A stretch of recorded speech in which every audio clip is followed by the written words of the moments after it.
Chapter 591. Su Qianxi choked and shook her head. It was better not to tell the elders about things that she was not sure about.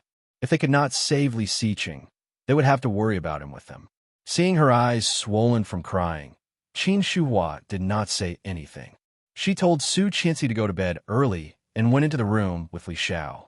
When Li Jinan returned home, he took out the computer, logged into his social media account, and searched for El's account. Li Xiqing. Li Jinan's fingers moved quickly and sent a short message. Li Xiqing was processing the documents and saw the code on the computer. He clicked it and a message popped up, frowny face Li 3. Since you could send a message, why don't you come back? Li Xiqing looked at the nickname, Li 3, Li San. It was really Li San's style. Li Xiqing's cold eyes were deeper. Looking at Li Jinan's questioning words, he pursed his lips, put his fingers on the keyboard, and typed a line of words. It's not time yet. However, after thinking about it, Li Xiqing still deleted that line of words and replied, I'm fine. Don't worry about me. The sound of high heels came from outside. Li Xiqing's eyes narrowed, and he typed Dell. The temporary desktop suddenly collapsed. On the computer desktop, there was only one unfinished document left. Tang Minjing walked in and saw Li Xiqing typing the document. She chuckled proudly. Not bad, Jing Saw. Make sure he takes his medicine on time tomorrow. Yes, Miss Tang. Li Xiqing looked at her back, and his eyes became colder. Soon. When Li Jinan saw those words, he immediately replied, Where are you? No response. Li Jinan looked at the computer screen and was silent for a long time.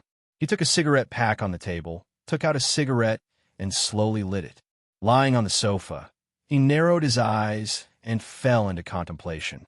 The signing with TL was scheduled for Friday afternoon. It was Li Jinan.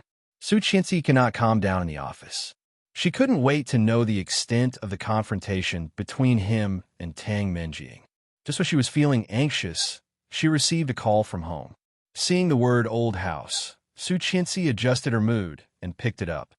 Hello, Mom. Hearing the sweet voice, Su Qianxi's anxious heart was immediately soothed. She unconsciously smiled and responded. Mom, Great-Grandpa said that tomorrow is Saturday. Li Jinyue's voice was very soft, very sweet and tender, making Su Qianxi's heart melt. Sitting on the chair, she stretched and asked softly, What's wrong with Saturday? Li Jinyue looked at the old man in front of her, who had a look of anticipation on his face. She said the lines that the old man had prepared for her. Ursu wants to go to the amusement park. Daesu and Brother Mosen want to go too. Mommy will take us to the amusement park to play tomorrow. Okay? Tomorrow. Su Qianxi seemed to think about it. Does Ursu want to go herself? Li Jianyue hesitated for a moment and looked at the old man who was instructing her. The old man was so anxious that he mouthed, Yes, you're right. Li Jianyue looked distressed. She nodded and said, I want to go myself, but the little girl's words made the old man anxious. He covered his face with his dry hands and couldn't bear to look at it. Chapter 592. Seeing her great-grandfather like this, Ursu was amused and said with a smile, But Daesu wants to go more than I do, but he is too embarrassed to call you, so he asked me to call him. Is Ursu very obedient? Su Qianxi heard that there was something wrong with Ursu's voice, but she did not think much and chuckled. You only know how to trick your brother. It must be you who wants to go, little girl. Li Jianyue smiled and said, I did not. I am a little princess, not a little girl. So we going tomorrow or not? Well, let's go. I haven't taken you out for a long time. Oh yeah. Li Jianyue cheered. Then let's go to the amusement park tomorrow. I will tell my brother. Bye, Mom. Bye. Su Qianxi's smile became wider and wider, and her mood suddenly became a lot better. Hanging up the phone, she looked at the phone screen and found that there was another missed call. A long-lost name, Rong Haiwei. Su Qianxi looked at this name, picked up the phone, and called Rong Haiwei back. The other side quickly picked up, and Rong Haiwei's voice sounded a bit surprised. Su Qianxi? Yes, Su Qianxi responded. What's the matter? I have arrived in Kingstown with your mother. Can I go to your house and see the two little guys? Rong Haiwei's voice was cautious and tentative, as if he was afraid of offending her. In the past few years, Rong Haiwe had always talked to her like this. Without the magnanimity of a savior or the dignity of a father, he always carefully wanted to please her and get close to her. Su Qianxi knew that he wanted her forgiveness. Hearing this, Su Qianxi pursed her lips, feeling a little guilty and distressed. You don't have to do this. You don't have to do this. However, before she said it, Rong Haiwe said, I bought toys for the children. Ursa should like dolls at her age, right? And Daesu, I don't know what he likes, so I bought some storybooks. If it is not convenient to go home, I will go to your company and send the things to you. You can pick them up, okay? Go home. Su Qianxi felt sad and inexplicably sour. The children are at home. You and she could go there directly. I'm still busy and will go back later. Rong Haiwe was overjoyed. That's great, After saying that, she seemed to realize that her reaction might be a little too loud, and her voice became a little softer. She said, Then you go ahead with your work. I'll go over there. You come back early. Yes. Then goodbye. See you later. When Rong Haiwe heard this, he suddenly felt that the world was bright. He could hear the excitement in his voice. Well, see you later. She hung up the phone and leaned against the chair, exhausted. This way of getting along was so tiring. Su Qianxi still could not calm down to deal with business, so she simply piled everything together and took it home. When he got home, Rong Haiwe and Rong Xian were already at home. They were playing with new toys with the children in the living room. Seeing Su Qianxi coming in, Li Jianyue was the most excited.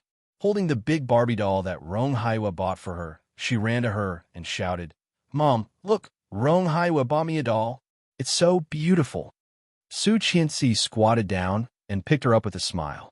She tapped her nose and said, What Rong Haiwe? Call him Grandpa. Chapter 593. Call him Grandpa. The 3 words scared Rong Haiwe so much that the one-piece figurine that he gave to Li Jianxian fell to the ground.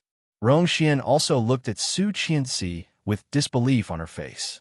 Li Jianxian saw it and immediately got off the sofa, picked up Zorro, and patted the dust. He was about to say something, but after seeing the subtle expressions between the adults, he swallowed his words. Seeming to have noticed their gazes, Su Qianxi also looked in their direction. There were traces of fire scars on Rong Haiwe's face and body. Because it was summer, Rong Haiwe wore a simple short-sleeved striped t-shirt, revealing the faint scars on his neck, hands, and face. Not much, and because of maintenance, it had faded a lot. However, Su Qianxi knew that it was the most accurate evidence that Rong Haiwe almost lost his life for them. Seeing their eyes, Su Qianxi smiled at them and blushed slightly. Li Jianrui, who was more than 3 years old, did not notice the subtle atmosphere between the adults. Tilting her head, she said, Grandpa? But Grandpa Song is also a grandpa. Only Mom's father is called Grandpa. I already have Grandpa. So who should I call Grandpa in the future? Grandpa Song is also a grandpa, and Grandpa Rong is also a grandpa. Su Qianxi put her forehead on Li Jianrui's forehead, gently rubbed and whispered, In the future, he is a grandpa, and Rong Xian is a grandma. Come, call them. Li Jianrui held the doll in her hand and turned to look at Rong Xian and Rong Haiwe. She said in a sweet voice, Grandpa, Grandma. When Rong Haiwe heard it, he suddenly laughed, and his eyes were filled with warmth, but he quickly restrained himself. He bowed his head slightly and nodded. Good girl. Little Li Jianxian was facing Rong Haiwe. Seeing that his eyes were obviously wet, he opened his eyes and looked at him. This feeling was a bit strange. He thought that Rong Haiwe was a tough guy. He heard that he was a very powerful soldier, just like Grandpa. However, he had only seen the scene of Grandpa majestic and domineering, and had never seen Grandpa cry. Shouldn't Rong Haiwe be the same as Grandpa? Even because of the scars on Rong Haiwe's body, Li Jianxian felt that Rong Haiwe was more ruthless than Li Xiao. But now, Grandpa, Li Jianxian blinked and looked at Rong Haiwe. Are there any other models? Rong Haiwe nodded and reached out to pick him up. His voice was obviously tinged with some relief and joy. He replied, Yes. Li Jianxian never liked to be hugged, but it was obvious that he was happy. Forget it, for the sake of the figurine, he had to endure the humiliation. Su Qianxi, Rongxian was not as tolerant as Rong Haiwei. Her tears fell, but there was a big smile on her face. Li Jianyue's eyes were full of surprise. Hey, Grandma is crying. Why? Rongxian wiped her tears and shook her head. I'm happy. I didn't cry. Come, let me hug you. She stood up and reached out to Li Jianyue. Li Jianyue grabbed the doll and stuck her body to Rongxian. She said, Grandma, the doll hasn't worn panties yet. I have to let her wear panties. Can you find me panties? Okay, come on. Ursu, look inside and see which one looks like a pair of underpants. Li Mosin stood at the edge of the corridor in the living room and watched from afar. His eyes were full of envy. Chapter 594. He also wanted to have a mother, grandparents, little uncles, and big uncles who loved him so dearly. However, he was not expected by the world since he was born. His biological mother, just before he was 1 month old, wanted to throw him to death. This incident was spread as a joke in the orphanage, and he was laughed at by all the children. He was a monster because he looked like a foreigner, so his biological mother wanted to throw him to death. Thinking of this, little Mosin had an inferiority complex in his heart, and the uncontrollable sadness made him at a loss. Biting his lip, Li Mosin looked over there, let go of the hand on the wall, and turned around. Mosin, Su Qianxi's voice. Li Mosin was about to leave and looked over with some surprise. Su Qianxi's delicate face showed a gentle smile, and she was waving at him. Li Mosin ran over excitedly and shouted, Auntie, why did you come out so late? Rongxian rebuked and took another gift box from the side. This is for you. Open it and see if you like it. Li Mosin felt even more surprised and looked at Rongxian incredulously. His little heart was pounding. Really, this is for me? Rongxian nodded with a smile and reached out to rub his little head. You've grown so big. How old are you? Li Mosin looked at her, and there was a ruddy luster on his snow-white and smooth face. He said, 4.5 years old. Li Mosin was a little nervous, but more than that, there was a kind of emotion that he still couldn't understand. His heart was slightly sour, the tip of his nose was slightly astringent, and his eyes were a little hot, but Li Mosin's heart was happy. Very happy, very happy. I'm just a little older than them. Su Qianxi pulled Li Mosin over and held him at her feet. She whispered, Thank Grandma. Li Mosin held the box and looked up at Su Qianxi. The woman on top of his head was really smiling at him. So gentle, just like his mother's smile in his dream. Li Mosin felt like crying, but at this time, if he cried out, it would be too shameful. Holding back his tears, Li Mosin asked in a choked voice, Should I call her Grandma too? But, hey, Brother Mosin is crying. Li Jianyue held the doll in her arms. Her round eyes widened as if she had discovered a new continent. Is Brother Mosin crying? Li Mosin immediately pulled a long face and said, I didn't, but I clearly heard you cry. Are you crying because you don't want to call me Grandma? Humph, too bad. I didn't. Li Mosin deliberately put on a straight face, but soon a pair of blue eyes grew, looked at Rongxian, and said, Thank you, Grandma. Be good. Rongxian stroked his dark brown curly hair and pinched his face. You're so good-looking, just like a doll. Grandma, I'm pretty. Li Jianyue was unhappy. She rubbed herself in Rongxian's arms, pouted, and said coquettishly, I'm prettier than Brother Mosin. The teachers in the kindergarten all say that I'm the prettiest little princess. Right, brother? Li Jianxian was playing with Luffy's hand and didn't hear what his sister was saying. Li Jianyue kicked his hand unhappily and asked, Do I look good? Yes. Li Jianxian didn't look up and said directly, Ursu is the prettiest. Dash. Chapter 595. Perfunctory, obviously perfunctory. The adults all laughed when they heard it, but Li Jianyue still didn't understand what was wrong. Seeing the adults laughing, she was a little proud. Brother Mosin, am I the most beautiful? Yes, Ursu is the most beautiful.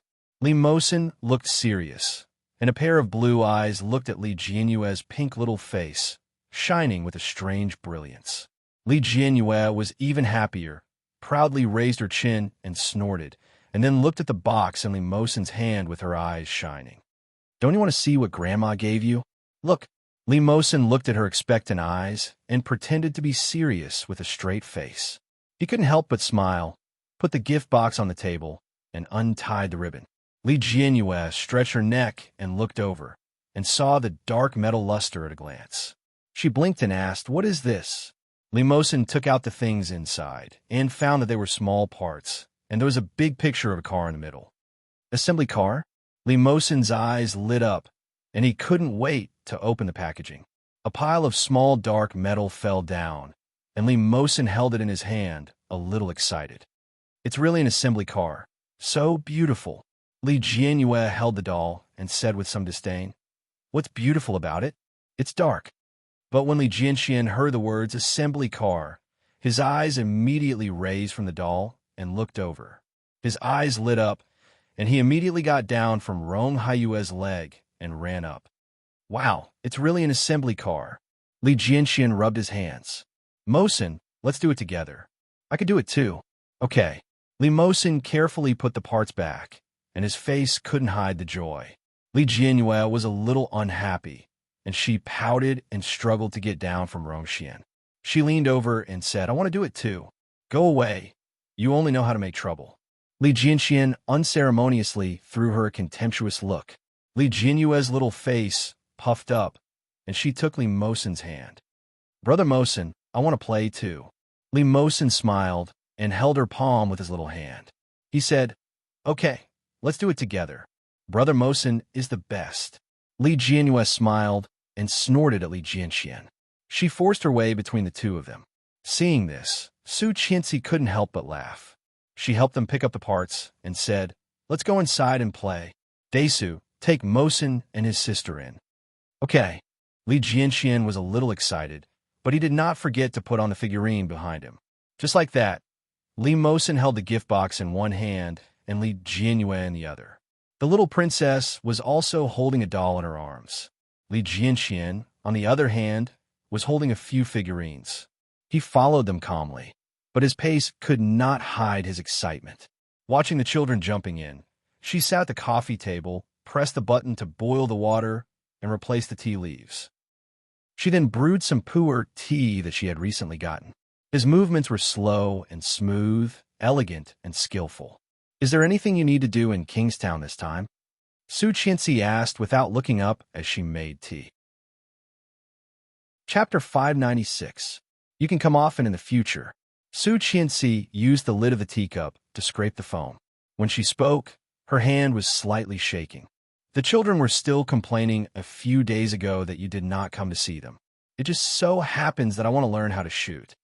Then she looked up at Rong Haiyue. "Can you teach me?" "Of course." Rong Haiyue agreed without thinking, a little excited. Rongxian looked at Su Qianxi, a little dazed. After 4 years, her daughter had undoubtedly grown a lot. Her cheeks, which used to be soft and round, had now lost some of their childishness, replaced by a bit of maturity and competence. Even the way she spoke and did things were impeccable. Does this mean that she accepts them? Rongxian cried with joy, but no one said it clearly. After drinking tea and eating some snacks, Su Qianxi took an air gun and handed it to Rong Haiyue. In a vast backyard, there were rattan targets left by Li Jinan, which had not been cleared. This air gun was also Li Jinan's. After Su Qianxi drove the children away, she practiced with Rong Haiyue. The air gun was much lighter than a pistol and had an automatic loading function. Su Qianxi and Rong Haiyue were learning how to aim today. Rong Haiyue's marksmanship was also very famous in the army. Almost every shot was around the bullseye, and the deviation was not big. And Su Qianxi's accuracy made Rong Haiyue laugh. "With your accuracy, fortunately, there is no one behind. Otherwise, there will be an accident. It's just an air gun, not a pistol." Su Qianxi did not care much, holding the gun and aiming at the rattan targets. Li Jianxian and Li Mosen had already installed the small car. Li Jianyue was in the room, holding the doll at her left hand and holding the car at her right hand, playing with it. The two little boys were squatting at the door of the backyard, looking over here. The eyes of the two little babies were shining. The boys' love for machinery, cars, and all kinds of cold weapons was regardless of age. The two little things looked at the gun in Su Qianxi's hand from a distance, their eyes full of desire. Rong Haiwa had already discovered the two little things. He took the gun from Su Qianxi's hand and said, "Although the air gun is not as lethal as a pistol, this thing can also cause great damage. In the past, many hunters liked to use this kind of gun to hunt some large animals, such as wild boars and bison. If it hit a person's vital point, it could also kill them."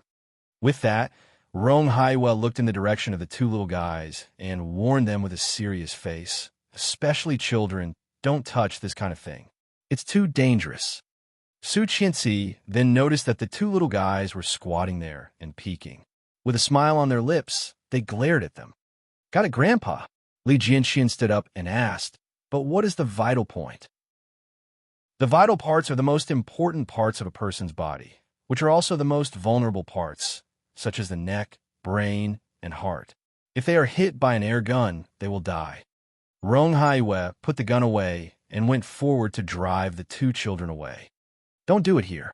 Your mother's aim is too bad. If she misses and hurts the innocent, it will not be good." Li Jianxian laughed rudely. Su Qianxi blushed and stomped her feet. How can she be so good that she can shoot at a 90 degrees angle? Li Mosin heard it, but his heart was slightly shocked, and his little heart had a greedy feeling. Chapter 597. The cooperation between TL and LS, under TL's publicity, became well known. The fact that Li Jinan personally signed the contract also caused a sensation in the industry. Tang Qing, followed by the bodyguard, handed over the signed contract document that had been prepared a long time ago. Li Jinan took it and looked at it carefully. In his mind, L's line of text was always reminding him, "There is a secret breach of contract loophole in the TL contract. Do not leak it when signing the contract." Secret breach of contract loophole? Li Jinan's eyes deliberately stayed on the precautions for a long time. Tang Qing stared at his eyes closely, for fear of missing any expression of his.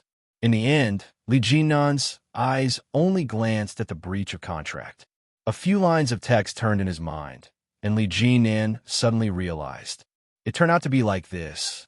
Sure enough, it was full of Li Xiqing's style, cunning and insidious. Li Jinan was now basically sure that L was Li Xiqing, and the person who drafted this document must be Li Xiqing. Although his heart was in turmoil, Li Jinan's face was still calm. In the entire document, only the breach of contract stayed the shortest. Li Jinan took out his marker pen, quickly signed, stamped it with the seal of the Li Group, and exchanged it with Tang Qing. Tang Qing also handed over the signed document. After exchanging, the two companies officially announced that they had reached a cooperation. Li Jinan and Tang Qing finally shook hands gently and nodded at each other. Just as the two were about to walk away, Li Jinan's phone rang. Tang Qing's eyes were always on him. She saw Li Jinan's face change slightly. In an instant, there was an indescribable joy on his face. He couldn't believe it and said, "You found Tang Minjing?" Tang Qing heard the words and suddenly retracted her hand. The bodyguard behind her was also shocked. He turned sideways vigilantly and walked in front of Tang Qing. However, Li Jinan did not look at Tang Qing at all. He said with a sullen face, "Be sure to find her. Whether she is in Yunnan or in Myanmar, you must catch her." Yunnan? Myanmar? Tang Qing and the bodyguard exchanged a look, and the two suddenly felt relieved. It seemed that they had mistaken her for someone else. Li Jinan gave a few more reminders before hanging up. Turning his head, he apologized to Tang Qing. "Sorry, I still have something to do. I have to go." "Yes, presently, please." Li Jinan took a step forward and quickly walked out. Tang Minjing sneered and walked out slowly with her cat-like steps. Back home, Tang Minjing immediately went to the basement. When Jingsaw saw her coming, she took the initiative to open the door.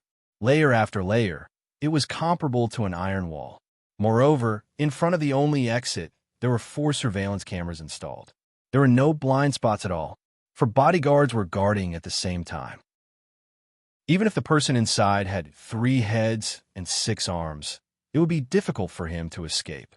In addition to Tang Minjing, the only one that could be mobilized here was the servant who had been with the Tang family for 5 or 6 years, Jing Saw. Tang Minjing was very satisfied with Jing Saw's understanding. She nodded and said very sympathetically, Jing Saw, you haven't had a vacation for a long time, right? Is there a place you want to go?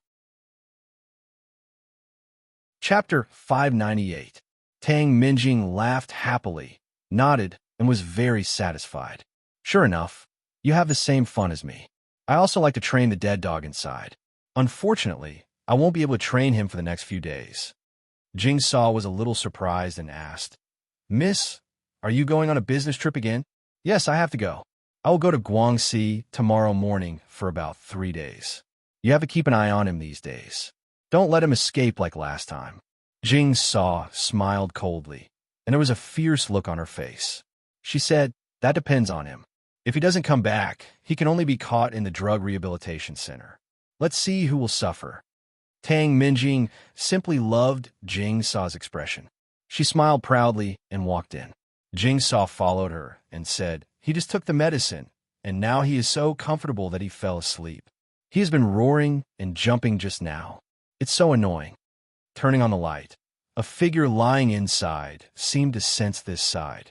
He turned his back impatiently, covered his face with a pillow, and continued to sleep. Didn't I ask you to give him medicine on time? Tang Minjing seemed to be a little unhappy, and her voice was a little low. Jing Saw heard this and looked a little embarrassed. She said, Miss, didn't you just say that you will give me a holiday? I don't want to take a holiday. These days, don't worry about how I torture him, okay?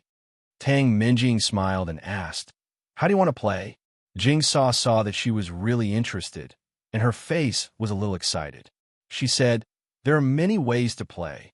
But soon, she restrained herself a little, coughed softly, and lowered her head. The smile on Tang Minjing's face was even more brilliant. She patted Jing Saw on the shoulder and said, keep him alive. It took me a lot of effort to pull him back from the gates of hell. Look at my face. Yes, I know what I'm doing. That's good. I'll leave it to you, Jing Saw. Tang Minjing said sincerely, but she did not stay long and quickly turned away. Jing Saw took a deep look at the man on the bed, quickly turned off the light, and relocked the door layer by layer, guarding the door. Li Xiqing got up from the bed, and a pair of cold and deep eyes shone with strong excitement. 3 days of business trip? In other words, these 3 days, before 8 o'clock on Saturday morning, Li Jianyue excitedly ran to Su Qianxi's room. Su Qianxi was still sleeping. Li Jianyue took off the little sandal she had just put on and got into her mother's bed, shouting, Mom, Mom, Mom, get up, get up. Today we are going to the amusement park. The amusement park. Mommy, Mommy, Mommy. Su Qianxi was sleeping soundly and was woken up by the little guy. However, she didn't move. Just when Li Jianyue climbed on her body, she suddenly stood up and grabbed her little shoulders. She shouted, I caught it. Ah! Li Jianyue screamed, but at the same time, there was a melodious and lively laughter. Mommy, monster, don't catch me. Help, brother, save me. Su Qianxi held her in her arms and looked fierce. I want to eat you, and your brother will not come to save you. Oh, I was eaten.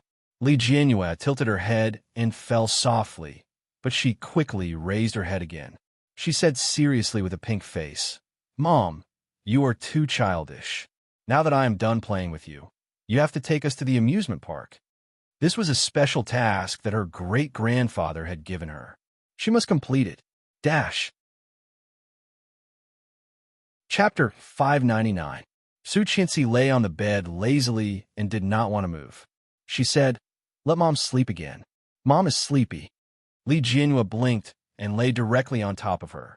She pressed her fluffy little head against her chest and said, Then let's sleep for a while more. Su Qianxi smiled, touched Li Jianyue's little head, and closed her eyes again. But less than 2 minutes later, the little girl shouted, Mom, we're almost there. You can get up. Not yet. Just a little more. No, Mom doesn't keep her words. You can't do this. Li Jianyue reached out and grabbed her clothes, trying to pull her up, but Su Qianxi was lying motionless. The little girl's face was red. She sat on Su Qianxi's belly, puffed up her little face, and directly inserted 2 index fingers into Su Qianxi's nostrils. She said, "Get up, get up." Su Qianxi laughed. After grabbing her hand, she turned her over and slapped her little butt. "You're asking for a beating. Oh, Mom is hitting me. Help, brother, help me." Li Jianxian looked in from the outside, blinked, and asked, "Mom, are you done?" "Yes, I'm done." Su Qianxi yawned, pushed Li Jianyue, and took a wet tissue from the bedside to wipe her hands. "Mom is going to brush my teeth and wash my face. Have you had breakfast?" "Yes." Li Jianyue looked proud. "Just waiting for Mom. Mom is a big lazy bug." Su Qianxi pinched her nose, got out of bed, and walked into the bathroom. In the bathroom, on the sink, the things that Li Xiqing had used were still there. Because they had not been used for a long time, they looked a little pale. Su Qianxi glanced at them, took her cup, and said to the toiletries, "Good morning, Mr. Li." After washing, she opened the door and found that the room had been a mess. Li Jianxian covered his head with the quilt and stood on the bed, looking down at Li Jianyue, who was kneeling below. "Do you know your mistake?" Li Jianyue looked like she was about to cry. She whimpered, "I know I was wrong. Your Majesty, please forgive me. I won't dare to do it again." Li Mosin stood on the side, with his hands folded and his head slightly lowered. Su Qianxi could see at a glance that he was playing a little eunuch. Seeing Su Qianxi coming out, Li Jianxian immediately put the quilt down, sat on the bed, and said, "My sister forced me to do this." "No, it was my brother who said he wanted to be the emperor." "No, my brother said he wanted to be the emperor." Su Qianxi said, "Su I Qianxi." The 3 little guys immediately ran away. Li Jianxian's shoes were still under the bed. Su Qianxi felt a little helpless and shouted, "De Su shoes." Li Jianxian immediately opened the door and ran in. He picked up his shoes and ran away, but when he ran to the door, he seemed to remember something and said, "We're the same clothes as us." "Not Su," Qianxi smiled, "I Li and Su Li." "Li Su and Li to go Xiao Li Su Su." Li, tying her hair into a bun, she picked out a pair of white flats and walked out of the room. Chapter 600. Women like to be praised as young, and Su Qianxi was no exception. Smiling and drinking the porridge, she said, "Thank you, Lu Sa." The old man was reading the newspaper with his presbyopic glasses. He was also very satisfied with Su Qianxi's outfit. He smiled and said, "Go to the amusement park today. Take care of the children. You look like a child. Don't be cheated." "Of course not." Su Qianxi ate breakfast, not caring. "If I'm so easily cheated, how can I manage the Li group?" This was the truth, but now this truth could not be used by the old man. The old man looked at her and said, "It's hard to say. You have 3 children. You didn't ask a man to go with you. Fortunately, I found you a helper." As soon as he said that, the doorbell rang. The old man closed the newspaper happily and said, "Speak of the devil, and here he is." Su Qianxi had an ominous feeling in her heart. Swallowing the last mouthful of porridge, she looked at the door. Lu Sa went to open the door, and there stood a tall and thin figure. Lu Yihan did not wear glasses today. His peach blossom eyes looked bright and energetic, and his facial features were distinct. He was wearing a loose, simple black and white striped t-shirt and fashionable light blue jeans. He looked indescribably handsome. The 3 children saw Lu Yihan coming in, looked up and said in unison, "Hello, Uncle Lu." Lu Yihan heard their shouts, walked over, and rubbed their little heads. "Hello, are you ready?" "Yes." Li Jianrue was the most excited. "You see, I'm not wearing a dress today. I am wearing the same as Uncle." Li Jianrue was wearing a small camisole with a small black and white striped top. Not only Li Jianrue, but also Li Jianxian and Li Mosin were wearing the same clothes. Su Qianxi glanced at her own clothes and felt it was particularly dazzling. What she was wearing was similar to Lu Yihan's. She was the one who bought the parent-child outfit, and the 3 little guys were wearing the same clothes. With Lu Yihan's outfit, it was like a family of 5. Su Qianxi suddenly felt embarrassed and looked at Grandpa. The old man very cleverly covered his face with a newspaper and even clicked his tongue in wonder. Sigh. The morals of the world are getting worse by the day. There are actually people who rob and kill on the streets. It's too scary. Little Lu, I'll leave Qian and the children to you today. You must protect them well. Okay. Lu Yihan squatted down and picked Li Jianyue up. I will complete the task with honor. Su Qianxi felt uncomfortable. She should have thought of it. The amusement park turned out to be Captain Li's idea. Holding her forehead, she did not know how to face Lu Yihan. She said, I suddenly remembered that I have something else to do today. Should we go another day? Is Mom still busy? Li Jianyue widened her eyes and pouted. But I really want to go to the amusement park. Mom, can you take me there? Qian, we've been waiting for you for so long. How long has it been since you went out with the kids? You just work all day and spend more time with the child. Captain Li covered his face with a newspaper, not daring to look at Su Qianxi. Grandpa, Su Qianxi was a little angry. Although she knew that Grandpa was doing it for her own good, she couldn't help but feel a little disgusted. She knew how Lu Yihan treated her.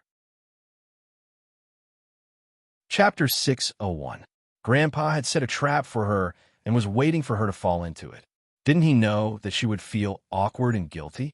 Captain Li pretended not to hear and said to Li Jianxian, You must not run around. You must listen to Mom and take good care of your sister. Do you understand? Li Jianxian nodded and nodded again. I know, great grandpa. I will take good care of my sister. Me too. Li Mosen did not want to fall behind, and Li Jianyue was in Lu Yihan's arms. She directly put her arms around Lu Yihan's neck, looked at Su Qianxi and said, Mom, are you still not full? He looked at her and smiled. Let's go. She did not want to go, did not want to go, did not want to go. However, when he saw Li Jianyue's expectant expression, he couldn't bear to disappoint her. Li Jianxian trotted to the dining room, pulled Su Qianxi's hand, and said, Mom, let's go. Su Qianxi was pulled up by Li Jianxian and walked out. Xuanyu followed them silently, holding Li Mosen's hand. Soon, they got on the RV together. Today was the weekend, so Yang's driver didn't have to work. Lu Yihan consciously sat in the driver's seat, and Su Qianxi and Xuanyu went to the back with the three little guys. The three little guys sat on the sofa, one on the left and one on the right, with an iPad in the middle. Li Jianyue squatted in the middle and stared at them playing games. Su Qianxi leaned back on the sofa, feeling a bit distressed. The swan necklace on her neck was shining brightly. She reached out and grasped it. She couldn't help but think of what he looked like that day. His heart ached. However, there was nothing she could do. Looking at the roof of the car for a long while, she picked up her phone and called Li Jinan. Li Jinan was working overtime at the moment. Seeing that it was Su Qianxi, he immediately answered. Uncle? Yes. How did you handle that matter? Li Jinan was silent for a moment and said, I'm planning and preparing. You can live as before. Leave the rest to me, sister-in-law. Do you have any new information? Yes. Su Qianxi's eyes lit up, and she immediately sat up straight. What news? Leave it to me, second sister-in-law. Aren't you taking the children to the amusement park today? Have fun. Brother-in-law. She still wanted to say something, but he had already hung up. She felt a little discouraged. Thinking that she would have to take care of the three children with Lu Yihan, she felt even more anxious. Looking at the children, Li Jianxian was particularly good at the game, and from time to time, Li Mosen let out a cry of surprise. Li Jianyue didn't know what Li Mosen was exclaiming about, but when she saw the look of awe on his face, she cooperated and opened her eyes wide. Although Li Jianxian despised Li Jianyue, the feeling of being worshipped like this was very good. Soon, they arrived at the gate of the amusement park. Lu Yihan parked the car and took the children out. Today was the weekend, so the amusement park was crowded with people. Li Jianyue held Su Qianxi's hand and looked at the people and children inside. Wow, there are so many people. Let's go. Uncle will show you around. Lu Yihan picked Li Jianyue up and walked inside. Li Jianxian and Li Mosen also seemed a little excited, chasing each other as they ran inside. Xuanyu followed closely for fear of losing him. Su Qianxi fell behind, a little distressed. What the six people did not notice was that there was always a white sports car following behind their car. Just after they stopped, a simple and tall figure also parked the car and followed silently. He was still wearing a dark gray short-sleeved t-shirt, which outlined all the lines of his body, a pair of simple wash jeans, and a pair of simple and refreshing canvas shoes. He wore a big cap on his head and big sunglasses on his face. His flaxen hair covered his ears, revealing only a sapphire cross earring. He came and did not disturb anyone. However, after seeing the clothes they were wearing, his eyes under the sunglasses were colder and deeper. Dash. Chapter 602. Was this a parent-child outfit? Li Xiqing put his hands in his trouser pockets and slowly followed. Li Jianyue was held by Lu Yihan. On her pink little face, her little mouth opened into a big smile, and her round dark eyes looked around. A clown uncle was buying cotton candy, surrounded by many children and parents. Li Jianyue saw the colorful cotton candy and the balloons floating in the wind. Her eyes lit up, and she shouted in a sweet voice, I want Uncle Lu, I want cotton candy and balloons. Li Jianxian and Li Mosin asked Shuangyu to buy a stick of candied hawthorn for each of them and walked inside while eating. Lu Yihan lined up to buy cotton candy and balloons for the little girl. Li Jianyue held the balloons in one hand and the cotton candy in the other, licking her face and giggling. From time to time, Su Qianxi took out a wet tissue to wipe her face. Lu Yihan smiled and looked at Su Qianxi's gentle movements, and his eyes flashed with satisfaction. Su Qianxi did not notice Lu Yihan's flashing eyes and said, It's all over your body. Look at yourself, is it sticky? Li Jianyue handed the stick to Su Qianxi and shook her head. It's not sticky. I want to eat more. Don't eat more. If you eat too much, you'll have tooth decay. Su Qianxi said righteously, took the stick and threw it into the trash can. When the two little guys entered the amusement park, Li Jianxian and Li Mosin were even more excited than Li Jianyue. They pulled each other and finally urged Lu Yihan to play shooting games. Su Qianxi and Li Jianyue watched them shoot. The little girl pulled Su Qianxi's hand and whispered, Mom, I want to pee.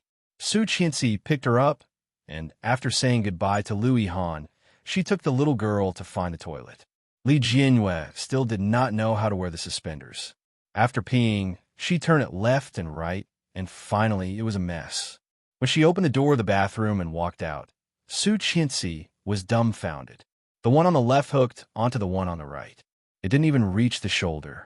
As for the one on the right, it went through the waist and hooked onto the left side.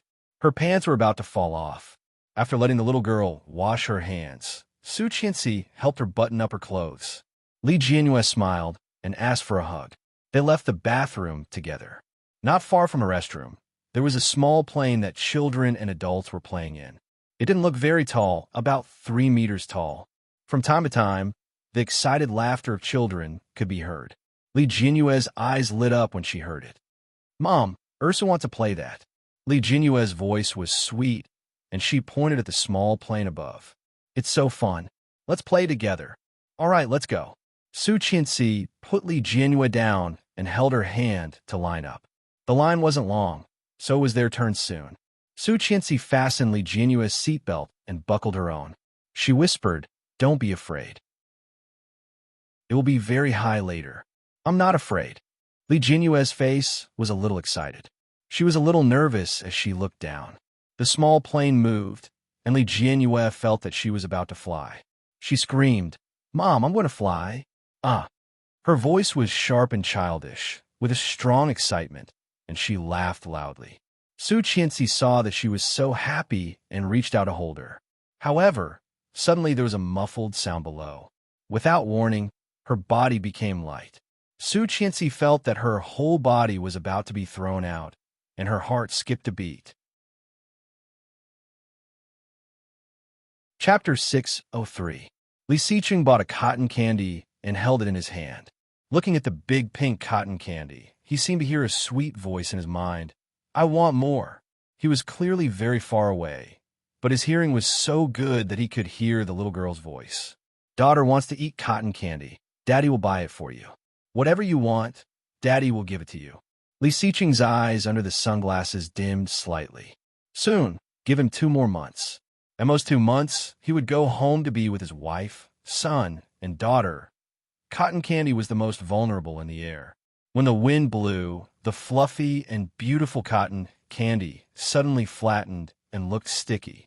Li Siqing looked at the cotton candy in his hand and couldn't help but laugh. He actually bought such a thing. Who was it for? Walking to the trash can, he threw the cotton candy in.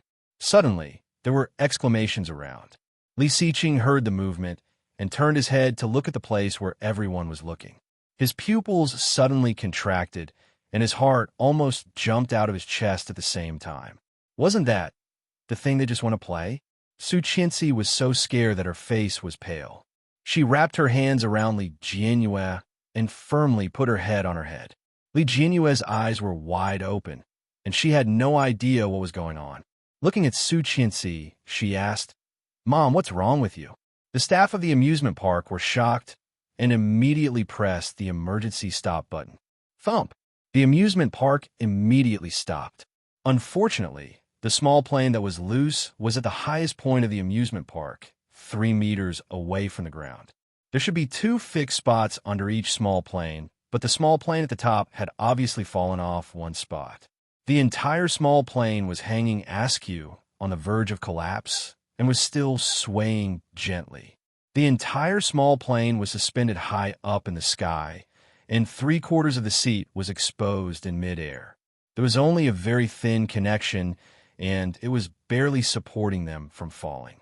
However, the sound of being overwhelmed came from below. The creaking was like a deadly music. Every time it sounded, it was frightening. Almost everyone around looked over, and many people began to take photos with their phones. Cries of surprise rang out continuously, and more people gathered around to watch. Su Qianxi was pale as paper, holding her daughter and looking down. Her heart was about to jump out.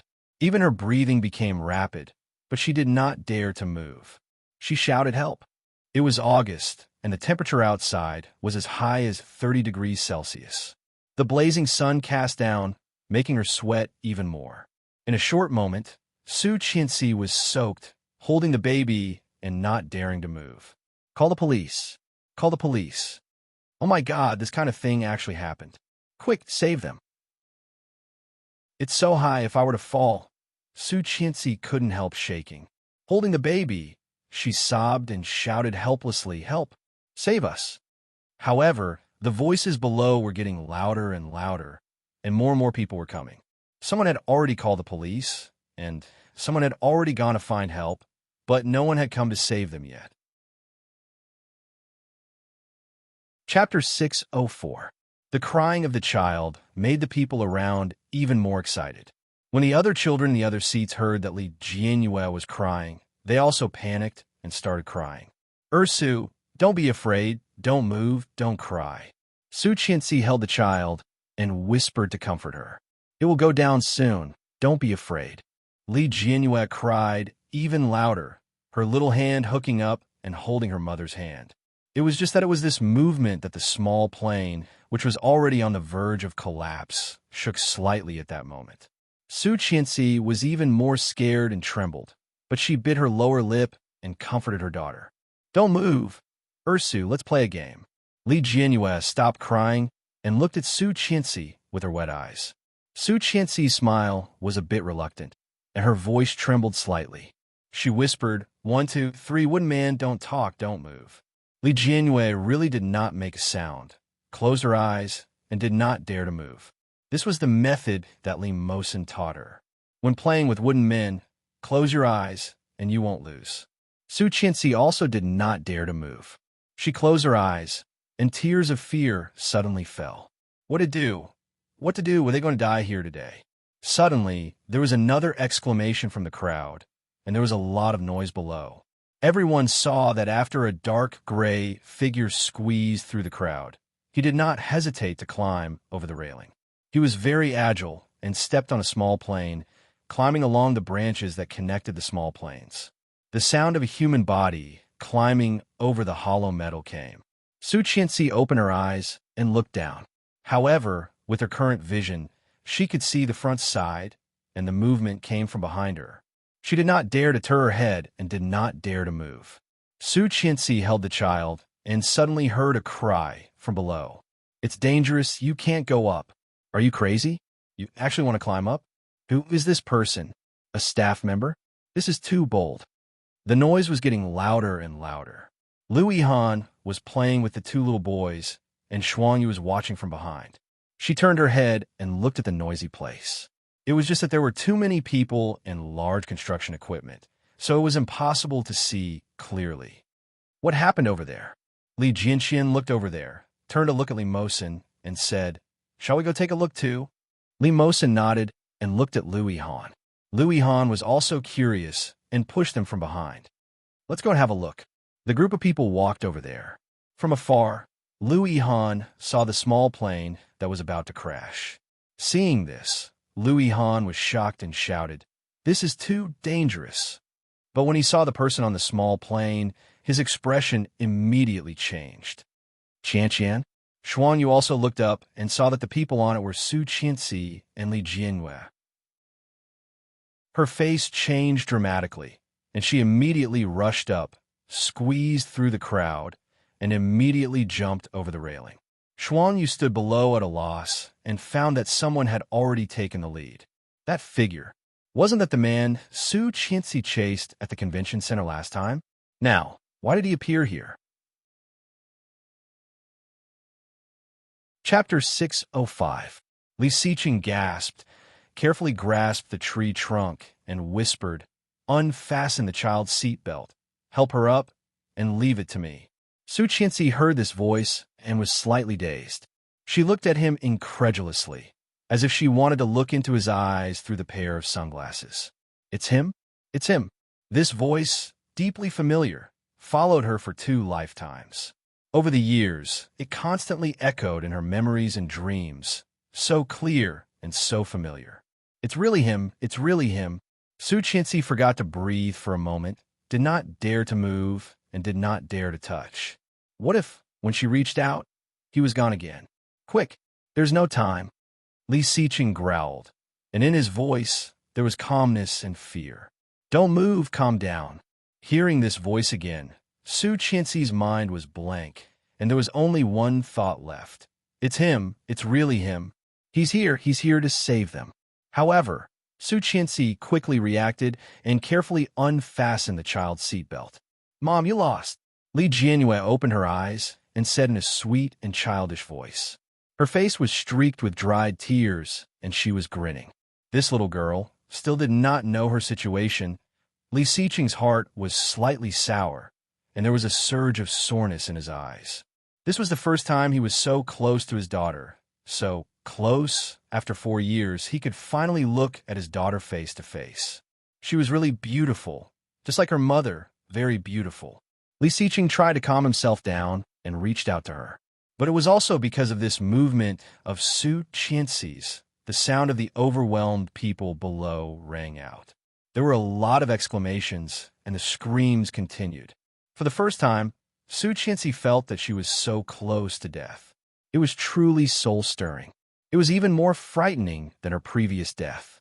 Her heart almost jumped to her throat, but inexplicably, although Su Qianxi's body was numb and even slightly trembling, her movements were very stable. This was also the first time that Su Qianxi felt that she could be so calm. She coaxed, "Ursu, don't move," followed Dad down. Dad. It was just 2 words, but they were like a mallet that fiercely smashed into his heart. It was so ruthless, so heavy, and it gave him an unlimited impact and feeling. Throbbing like crazy, Li Xiqing felt that he could not stand it anymore. Even his hands were trembling with excitement. He whispered, "Don't disturb me. Hurry up." Li Jianwei was lifted by the collar. When she heard the unfamiliar word, "Daddy," she blinked her eyes and asked, "Where is Daddy?" "Here, Daddy is here." Li Xiqing pursed his lips and reached out to pull Li Jianwei over. He shouted, "Someone come and help." Xuanyu jumped down and waved at Li Xiqing. Li Xiqing carefully moved down, holding the little guy in his arms, and slowly moving down. Xuanyu immediately ran down there, raised her hands, and waved at him. Li Xiqing put the little guy down and said, Follow Annie Shuang you. I will let go. You jump down 1, 2, jump. Li Jianhua was quite cooperative. She jumped into Shuang Yu's arms and laughed loudly. Making sure her daughter was safe, she finally let out a sigh of relief. He carefully moved toward her. Dash. Chapter 606. Li Xiqing felt himself trembling. He was scared. For the first time in his life, he was so scared. In the past few years, his life had been on the line countless times, but he had never been really afraid of anything. But now, Li Xiqing was so scared that he was trembling. Calming himself down, he moved up and ordered, "Unbuckle your seatbelt and give me your hand." Su Qianxi heard this familiar voice and cried happily. Her tears kept flowing, but her smile was infinitely wider. He was here. It was him. It was really him. For 4 years, how many times had she fantasized about meeting him?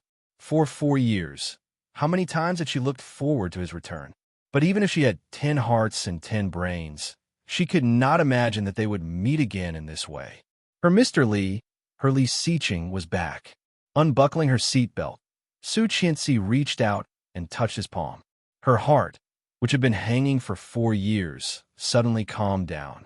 Because of the fear of death and falling, her body trembled slightly, but because of his palm, she suddenly calmed down. So what?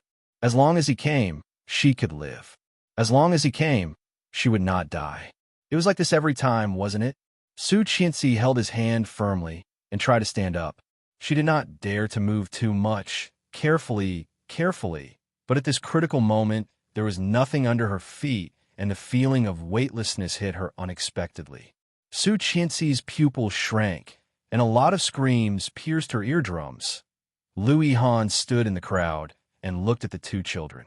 At this moment, seeing this scene, his face suddenly turned pale, and he shouted, "Qianqian!" Ah! In the crowd, there was a lot of chaos. Screams and cries were all mixed together, turning into a noise that was difficult to cover up. Bang! A model airplane seat fell to the ground, smashing a hole in the cement floor. Dust flew, and people exclaimed. Under the blazing sun, the man on the branch was holding a woman's hand tightly. He clenched his teeth, and his face was cold and stiff. His legs were climbing on the branch, and he was as steady as Mount Tai. Shuang Yu put Li Jianhua down and caught Su Qianxi with a pale face. Su Qianxi was soaked. Looking at the man on the top, she narrowed her eyes, gasped, and smiled. Li Xiqing also let out a sigh of relief. The sweat on his forehead had seeped through his clothes and dripped down. Seeing that she was safe and sound, Li Xiqing turned over and went back the way he came. She felt a bit weak in the knees, but she quickly got up and walked toward him. The rides started up again, and the parents and children, who had been scared out of their wits, came down again with pale faces. As soon as Li Xiqing landed, he pressed on his hat and glasses. Walking quickly, he blended into the crowd and disappeared in a flash. Su Qianxi was shocked and immediately ran after him. But when she squeezed into the crowd and tried to find him again, she could no longer see him. He actually ran away? How could this be? How could this be? She couldn't get through the crowd and yelled, "Li Xiqing!" Hearing her cry, he walked faster, lowered his hat, and ran out of the crowd. Su Qianxi squeezed out, and when she came back to herself, Li Xiqing had already disappeared without a trace. His heart instantly panicked.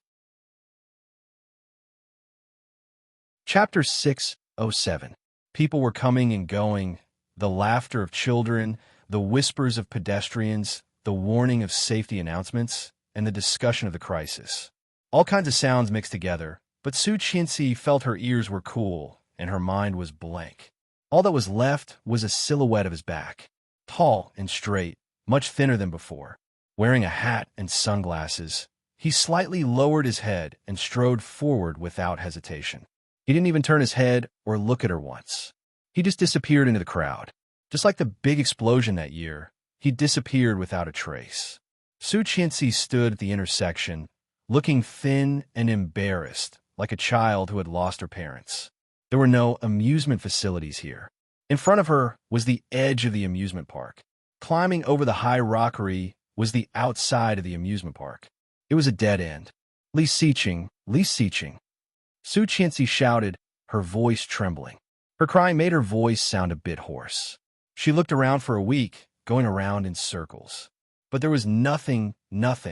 Many people looked over, but he was not there. There was not even a shadow. He didn't even want to look at her. Su Qianxi felt a dull pain in her heart, and she felt that she was about to suffocate. Every time it was the pain he gave her. So hard, so hard. I know it's you. Where are you? No one responded. Quite a few people glanced at her and hurriedly walked away. Just then, sweet music sounded, and the unique voice of Yang Zhuoma came into her ears. Remember you promised me that you would not let me find you? But you flew so far, with a migratory bird returning south. Love is like a kite with a broken string. Can't hold the promise you made. Last time I suddenly couldn't find you. I was scared. I thought something happened to you. There won't be a next time. If I disappear without telling you anything like that day, you can punish me when I come back. I won't resist. What he said seemed to be still ringing in her ears, so clear. At that time, he held her in his hands, hugged her, kissed her gently, and said softly, "You can punish me however you want." The sun was very bright. Under the blazing sun, Su Qianxi was at a loss, squatting down and crying helplessly. "Why do you have to leave? Honey, I miss you so much. Can you come back?" Li Siqing's back was pressed against the rockery. The temperature was very high, but Li Siqing did not move. Hearing her cries behind him, Li Siqing's heart spasmed violently, affecting his tear ducts. The dam that he had been guarding for more than 20 years was mercilessly broken. I'm here. With the back of his head against the rockery, Li Siqing felt his throat hurt. Listening to her crying, he felt even more guilty. He wanted to pick her up and protect her in his arms, just like before, so that she wouldn't cry, so that she wouldn't suffer. He also wanted to help her dress every day, help her bathe, remind her to wear shoes, and warn her to keep warm, just like before, just like 4 years ago. But now was not the time. He couldn't go back yet. He couldn't expose himself yet. Give him another 2 months, 2 months at most. Chapter 608. Qianqian. Lu Yihan's voice suddenly broke into Li Siqing's ears. His originally half-closed eyes suddenly opened, and he turned his head to look in that direction. Lu Yihan took the 2 children, and Shuangyu was holding his daughter, walking toward his woman. The dazzling parent-child outfit was even more obvious in his eyes. He wanted to kill him. That was his. All of it was Li Siqing's. Why did Lu Yihan have to wear that outfit and accompany his woman? Li Siqing almost couldn't help rushing up and punching him. Suddenly, he heard the voice of Jing Sa. "Where did you go? You were photographed, do you know that?" Hearing this, Li Siqing calmed down a lot, pressed the sapphire earring on his ear, and whispered, "How did you know it was me?" "Earring." Jing Sa's angry voice came. "And your wig, your sunglasses are all bought by me. Do you think I'm blind? That woman can't recognize me." "I hope so. Finish your business and come back soon." "Okay." Li Siqing responded and looked back in their direction. No one noticed the existence of Li Siqing. Lu Yihan walked to Su Qianxi, squatted down, and whispered, "What's wrong?" "He doesn't want me, Yihan. He really doesn't want me and the children." Su Qianxi's voice was very choked. "It was him just now. He saved us." Lu Yihan was dazed. He knew best who Su Qianxi was talking about. However, how was it possible? Li Siqing had died long ago. He had been dead for 4 years, forever left in the abandoned factory in the eastern suburbs, never to return. How could it be him? Lu Yihan looked at Su Qianxi, but his expression was indescribably calm. He held her shoulder and said, "The children are hungry. Let's go back first, okay?" Su Qianxi shook her head and looked up at Lu Yihan, a pair of wet eyes pleading. "Yihan, help me find him, okay? He is here. I am very sure he is here. Can you help me find him?" Then there were tears in her eyes, and she cried sadly, "I can't find him. He is hiding." Lu Yihan pursed his lips, helped her stand up, and said, "Let's go back first." "Yihan, enough, Qianqian." Lu Yihan's voice was a bit fierce, and his pair of peach blossom eyes looked at her with a bit of sharpness. "He is dead. He died a long time ago. You are hallucinating again. That is not him. It is just a kind passerby. No, it is really him. Even if his voice turned to ashes, I would still be able to recognize it. It's him, it's him. He is not dead. She was a bit hysterical and pushed him away. It is not an illusion. I am very awake now, Lu Yihan. Su Qianxi scared Li Jianyue, holding Shuang Yu's neck and crying. The crying of the child made Su Qianxi's tear ducts even more. Chapter 609. Each question went straight to Li Xiqing's heart. Don't cry. Don't cry. Li Xiqing looked there, narrowed his eyes slightly, reached out, and pretended to touch her face, wiping her tears. In his memory, that soft touch felt like it was right beside his hand. Every inch of it made him unable to let go, unwilling to let go of it in the slightest. Sorry. Li Xiqing finally glanced at her, then climbed the rockery, crossed the high wall of the amusement park, and jumped down. He still had business to do. Dash, Mom. Li Jianyue reached out her little hand and wiped Su Qianxi's tears. Her big eyes were wet, and there were tears on her pink face. Mom, who are you talking to? Your father. The person who just took you down is your father. No, Li Jianxian suddenly said. Mom, you are hallucinating. That is not my father. Su Qianxi turned her head, looked at Desu incredulously, and said with absolute certainty, It is your father. Then it is your father. No, Dad is dead. Everyone knows that Mom has paranoia. What you just saw was an illusion. Li Jianxian looked at Su Qianxi firmly. Let's go home, Mom. Even you don't believe me. Looking at Lu Yihan and Shuang Yu's eyes, Su Qianxi suddenly felt very ridiculous, but she could not laugh. Holding Li Jianyue, Su Qianxi's tears were even more turbulent. She walked to a shady place and stood still. He is nearby. There is no way out. I don't believe he can run. I will wait for him here. Lu Yihan looked at her, and his heart felt like it was crawled by a group of devils, itchy and crazy. You want to wake her up and tell her that Li Xiqing was dead. In such a big explosion, it was impossible for anyone to survive. Who could survive such a big fire? Su Qianxi had been looking everywhere for 4 years. Although there was no news, she still did not give up.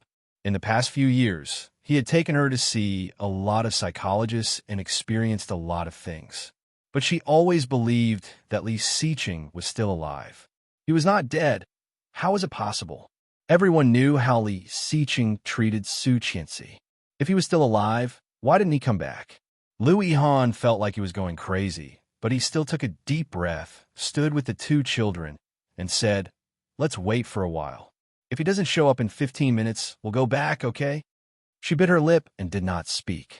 The sun was getting bigger and bigger, and the sunlight was already slanting over, shining at their feet. 20 minutes later, the legendary Li Xiqing still did not show up. Mom, I'm hungry, Li Jianxian said, looking up at her with a pair of dark eyes that were as clear and clean as Li Xiqing's. Li Jianyue pouted and said, Mom, I'm hungry too. Li Mosen's stomach growled, but he didn't say anything. Lu Yihan stood next to Su Qianxi and reached out to Li Jianyue. Uncle, carry me. Li Jianyue crawled towards Lu Yihan, pouted, and asked, Shall we go for pizza? I haven't had pizza in a while. Ask Mom, Lu Yihan said. Chapter 610. Su Qianxi walked behind them, looking back every few steps. However, that figure still did not appear. After eating with the children, Su Qianxi went straight home to take a shower, change clothes, and fell into bed. Su Qianxi kept receiving notifications on her Weibo. She opened it and saw many private messages from netizens, as well as countless ads. One by one, without exception, they were all about what happened at the amusement park today.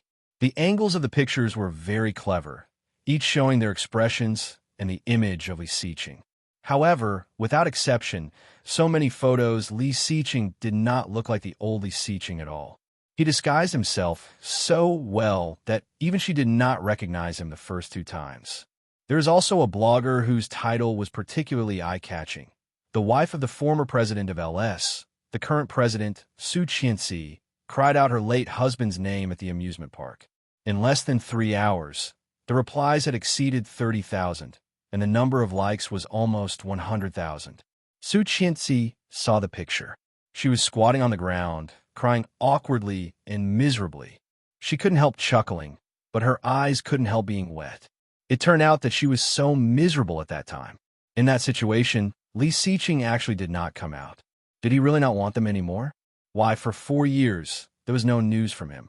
Now that he finally appeared, he escaped so quickly? Was it because he took drugs, so he did not dare to face them? Yes, he took drugs, and Tang Minjing had been imprisoning and abusing him over the years.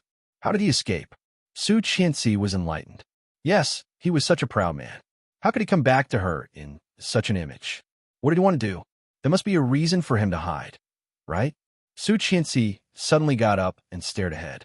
The golden afternoon sun penetrated through the white and clean window screens, turning into mottled golden spots that hit the ground.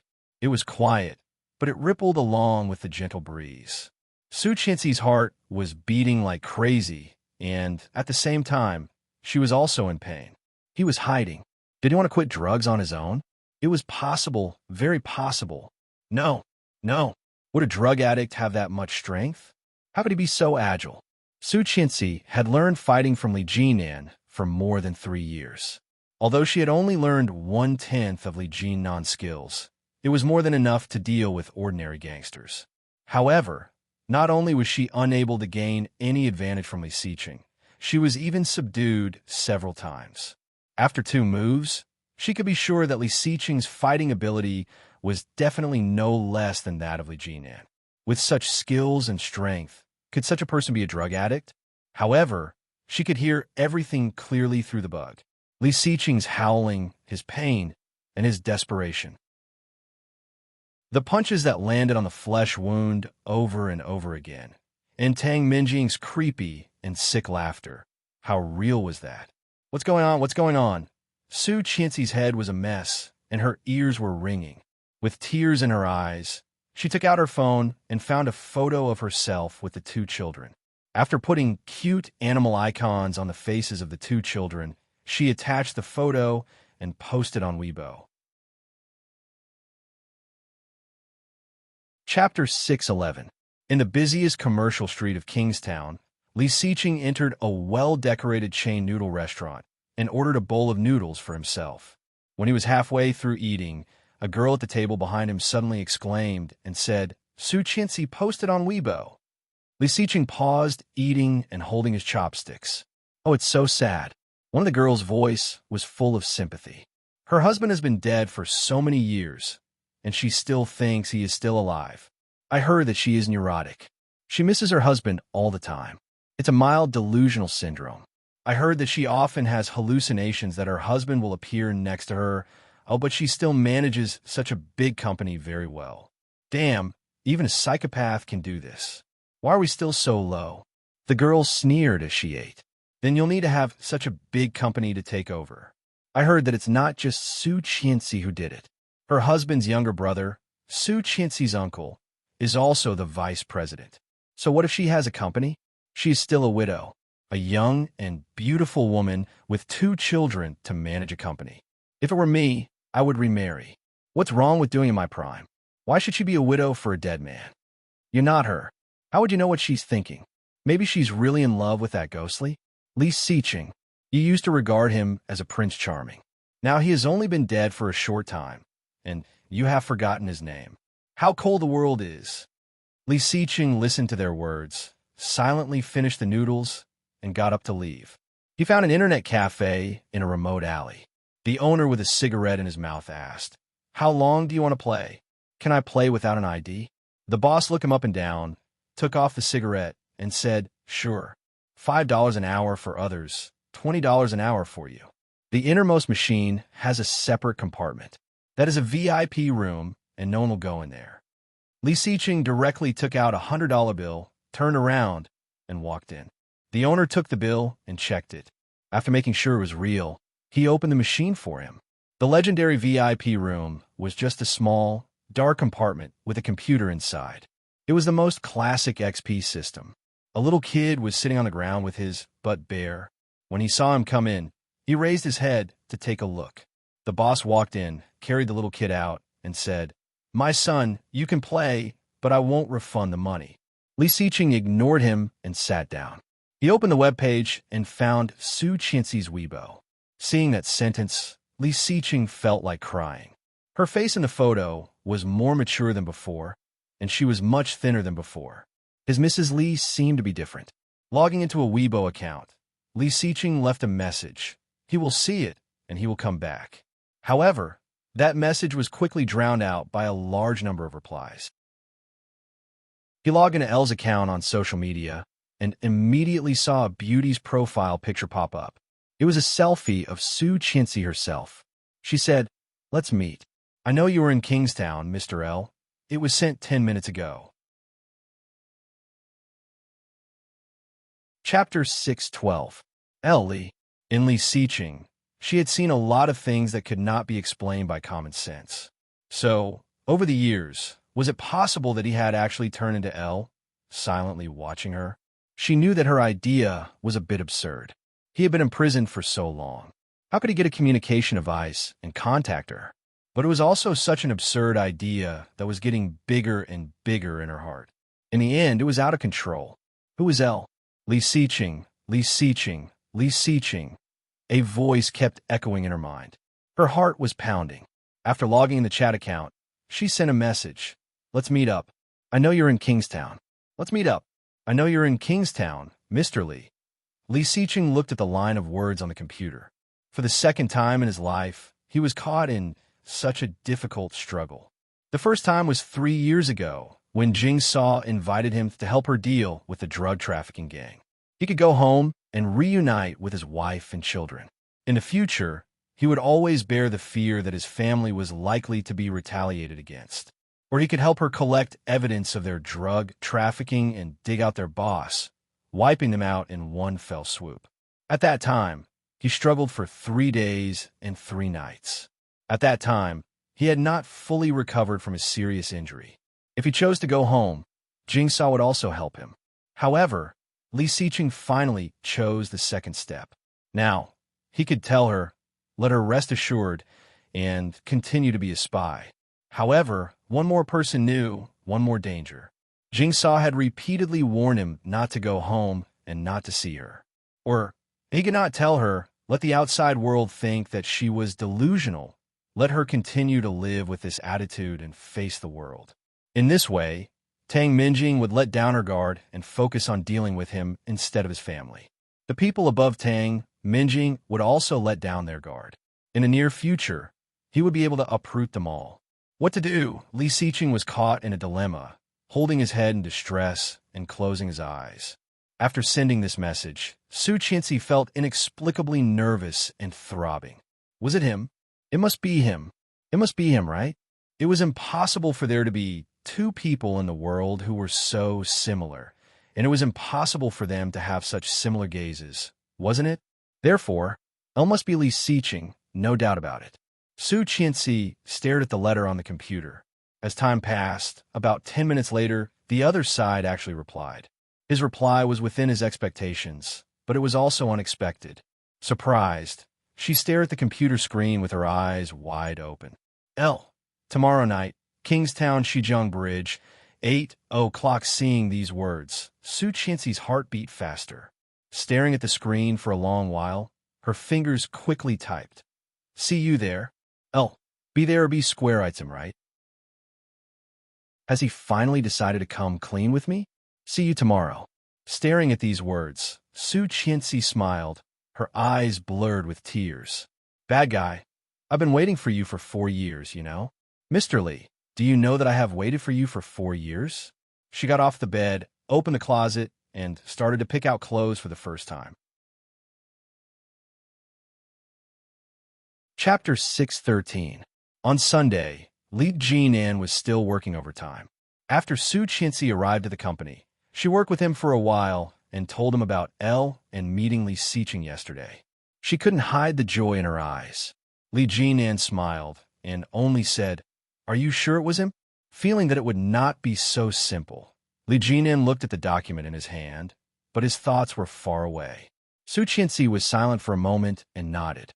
I'm sure. Li Jinan glanced at her and quickly returned to the contract signed by TL and LS in front of him. There was indeed a loophole in the breach of contract clause. This loophole was enough for TL to lose a lot of money or even go bankrupt. This method was insidious and cruel. Li Jinan would not believe anyone who told him that it was not Li Xiqing who did it. It was time to launch an attack on TL. Li Jinan knew that that person was also waiting. Su Qianxi was not in the mood to work and quickly left the company. When she returned home, it was already restaurant time. After eating with the child, Su Qianxi went into the room. After trying on several sets of clothes, she finally chose a wide-sleeve floral dress. Li Xiqing liked to see her wearing floral dresses. This was the limited edition dress she bought from a brand a few days ago. Even Su Qianxi felt that she had become very beautiful in it. She put on water makeup and carefully painted her face to make herself look more beautiful. After everything was done, it was already 1913. Su Qianxi hurriedly put on her shoes and drove the modified supercar that Li Xiqing purchased. The closer she got to the destination, the more nervous she became. She was going to see him. She was going to see him. It must be him.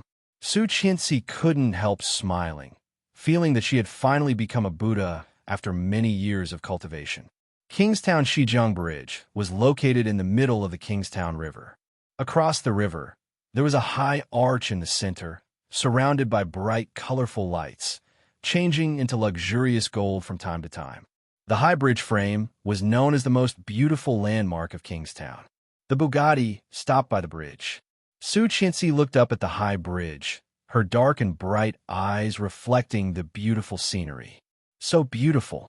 Today, the bridge was beautiful, the river was beautiful, the wind was beautiful, and even the starless and moonless sky made her feel happy. He looked at his watch. It was only 7:38 p.m. She seemed to have come too early. A dark gray figure, wearing big sunglasses and a big hat, avoided all the surveillance cameras and sneaked out of TL Group. No one noticed what kind of damage he had caused to the company, and no one noticed this person coming in and out. Everything was so quiet and smooth that it made one's mood soar. Li Xiqing smiled slightly, pressed the brim of his hat, and quickly returned to the side of the white sports car. From near the TL Group in Kingstown, he sped through the crowd on the highway. Because it was Sunday, there was a lot of traffic. Li Xiqing's car was stuck in a traffic jam for a long time. When he came out, it had been more than 20 minutes. Looking at the time, it was already 7:49. Suddenly, a deafening clap of thunder came from the sky. At the same time, the sapphire earrings on his ears seemed to ring. Li Xiqing pressed the earring, and Jingsaw's voice immediately came over. Come back. She came back at the last minute. She will be here soon. Li Xiqing's heart skipped a beat, and his eyes suddenly became cold and sharp. Why? She seems to have recognized you from the photo at the amusement park yesterday. Everyone go to bed first. Kevin is dead. I will write in the morning and read it tomorrow. Chapter 614. Li Xiqing was shocked, and his face changed slightly. How is it possible? With his disguise, even Su Qianxi did not recognize him. It was even more impossible for those people up there to recognize him. Jingsaw was not sure and said, most likely. Anyway, come back quickly. If she arrives and doesn't see you here, we will all be in trouble. Li Xiqing knew the seriousness of it. Looking at the time in the car, it was already 19:51 in the evening. There were only 9 minutes left before the agreed time with her. From here to Shijiang Bridge, it would take about 7 or 8 minutes. However, it would take about 20 minutes to get back from here, but it would take more than half an hour to get back from Shijiang Bridge. When will she arrive? Jingsaw called him at this time, so she should not arrive soon. Unless Tang Minjing came back without telling Jingsaw. 20 minutes at the latest. Jingsaw threw another bomb. Li Xiqing's face was more gloomy.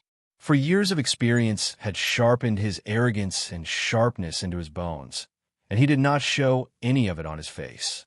But even so, at this moment, Li Xiqing could not help but be slightly shocked. Had she already begun to suspect Jingsaw? She was fine before. Was Jigsaw exposed in just 2 days? A pair of phoenix eyes narrowed slightly, and he began to think secretly. Tang Minjing was a gun sent by the people above. This woman alone was nothing to be afraid of. What was terrible was that this gun was loyal to the people above. If this gun was disturbed, the people above would certainly not let them go. Above, not only Bo Xiao, but also the entire Bo Group. The Bo Group, on the surface, was a business of musical instruments, and its family also had many people who learned musical instruments. But in fact, the Bo Group began to decline from Bo Xiao's father's generation. About 7 or 8 years ago, the current head of the Bo Group, that is Bo Xiao's father, had begun to get involved in this. TL was just a cover. The real money laundering was in the Bo Group. For so many years, Jigsaw had been lurking in the Tang family because Tang Jinghao had a close relationship with the Bo Group. In recent years, there had finally been progress. After a while, he could completely solve them. No matter what, it could not be destroyed by him at this time. However, she was still waiting for him. He had an appointment with her at 8 o'clock. Be there or be square. With that woman's temper, would she really wait for him? Hurry up. For the first time, Jigsaw roared at him in a panic. If we are discovered, what we have done over the past few years will not only be in vain, but we may also lose our lives. You might want to die, but I don't. Got it. I'll go back now. Li Xiqing's face was dark. Try to stall her. He had to be there in 20 minutes. Otherwise, not only the deployment of the past 4 years would be destroyed, but even Jigsaw would be implicated by him. In front of him, he seemed to see Su Qianxi's soft, smiling face. Her cheeks were slightly red, and her eyes were like a naive deer. See you, don't leave. Li Xiqing's heart ached slightly, and he suddenly felt a sense of helplessness in his chest. He was afraid that he would have to miss his appointment again. I'm sorry. In the pitch-black sky, rolling dark clouds were dense. From time to time, electric snakes would scuttle across, thunder would suddenly appear, and lightning would strike.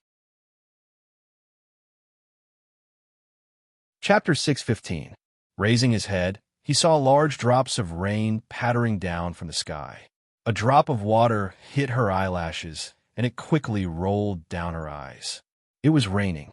It was raining so hard. She looked at her watch under the light. It was 8:38 p.m. He was late, a full 38 minutes late, and she had waited for a whole hour. Why is he not here yet? Did he forget? Did he forget that there was another her waiting for him? She picked up her cell phone and wanted to make a call, but she could not make the call. The screen of the cell phone was hit by the raindrops and quickly covered with a layer of water.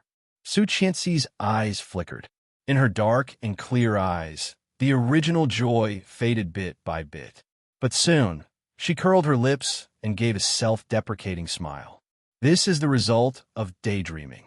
Except for an online name, she knew nothing about him. She even imagined that this person was very likely to be Li Xiqing, very likely to be him. But now, this possibility could be completely ruled out. If it was Li Xiqing, he would not let her wait for so long. Would he? If it was Li Xiqing, he would definitely come, right? The rain was getting heavier and heavier. Perhaps because the rain was too cold, Su Qianxi only felt that her eyes were burning. The warm liquid ran down her cheeks. She looked up at the luxurious Kingstown Bridge, curled her lips, and choked with sobs. You deserve it. It was not him. It must not be him.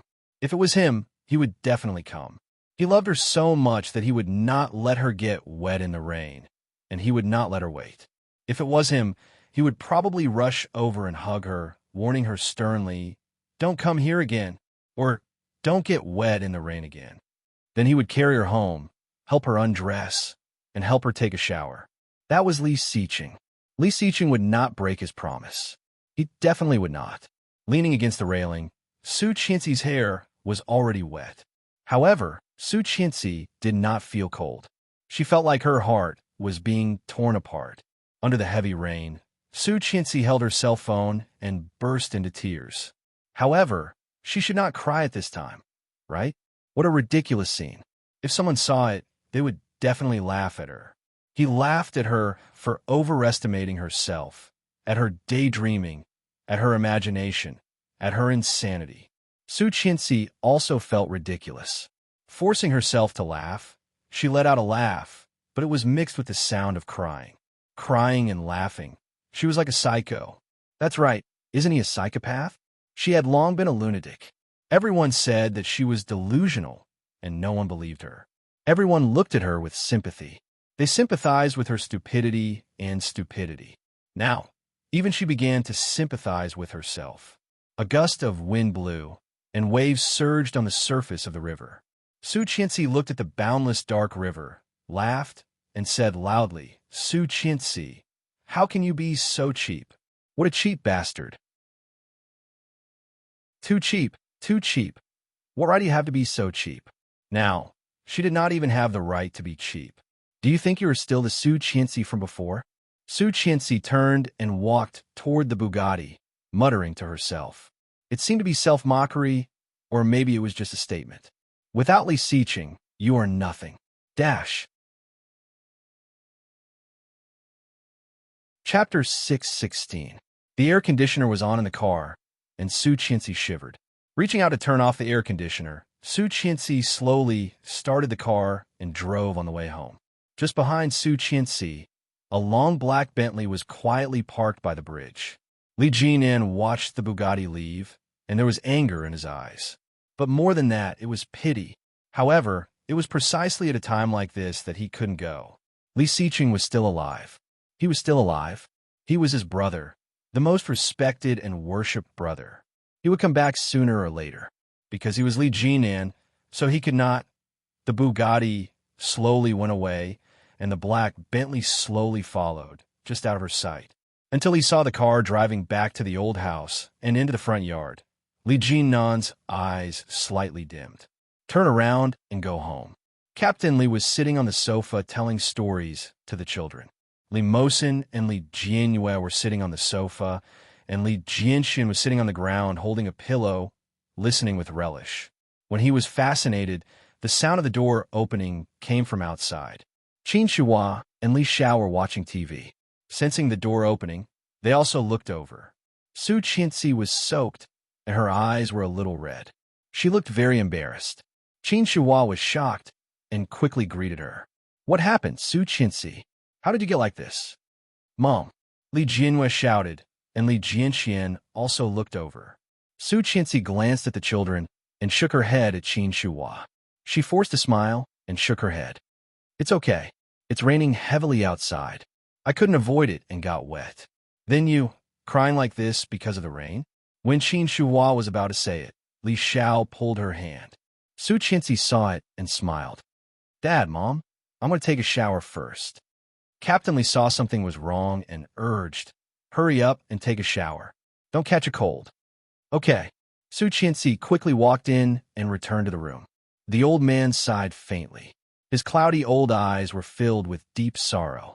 After driving the children to bed, Captain Li sat in front of Qin Shuhua and Li Xiao with his walking stick and said, "Other than when Xiqing was there, when have you ever seen Qianxian cry like this?" Hearing Captain Li's words, Qin Shuhua's eyes became red. These days, she has been thinking that Xiqing came to see her. When she went out, she was so beautiful. Could it be?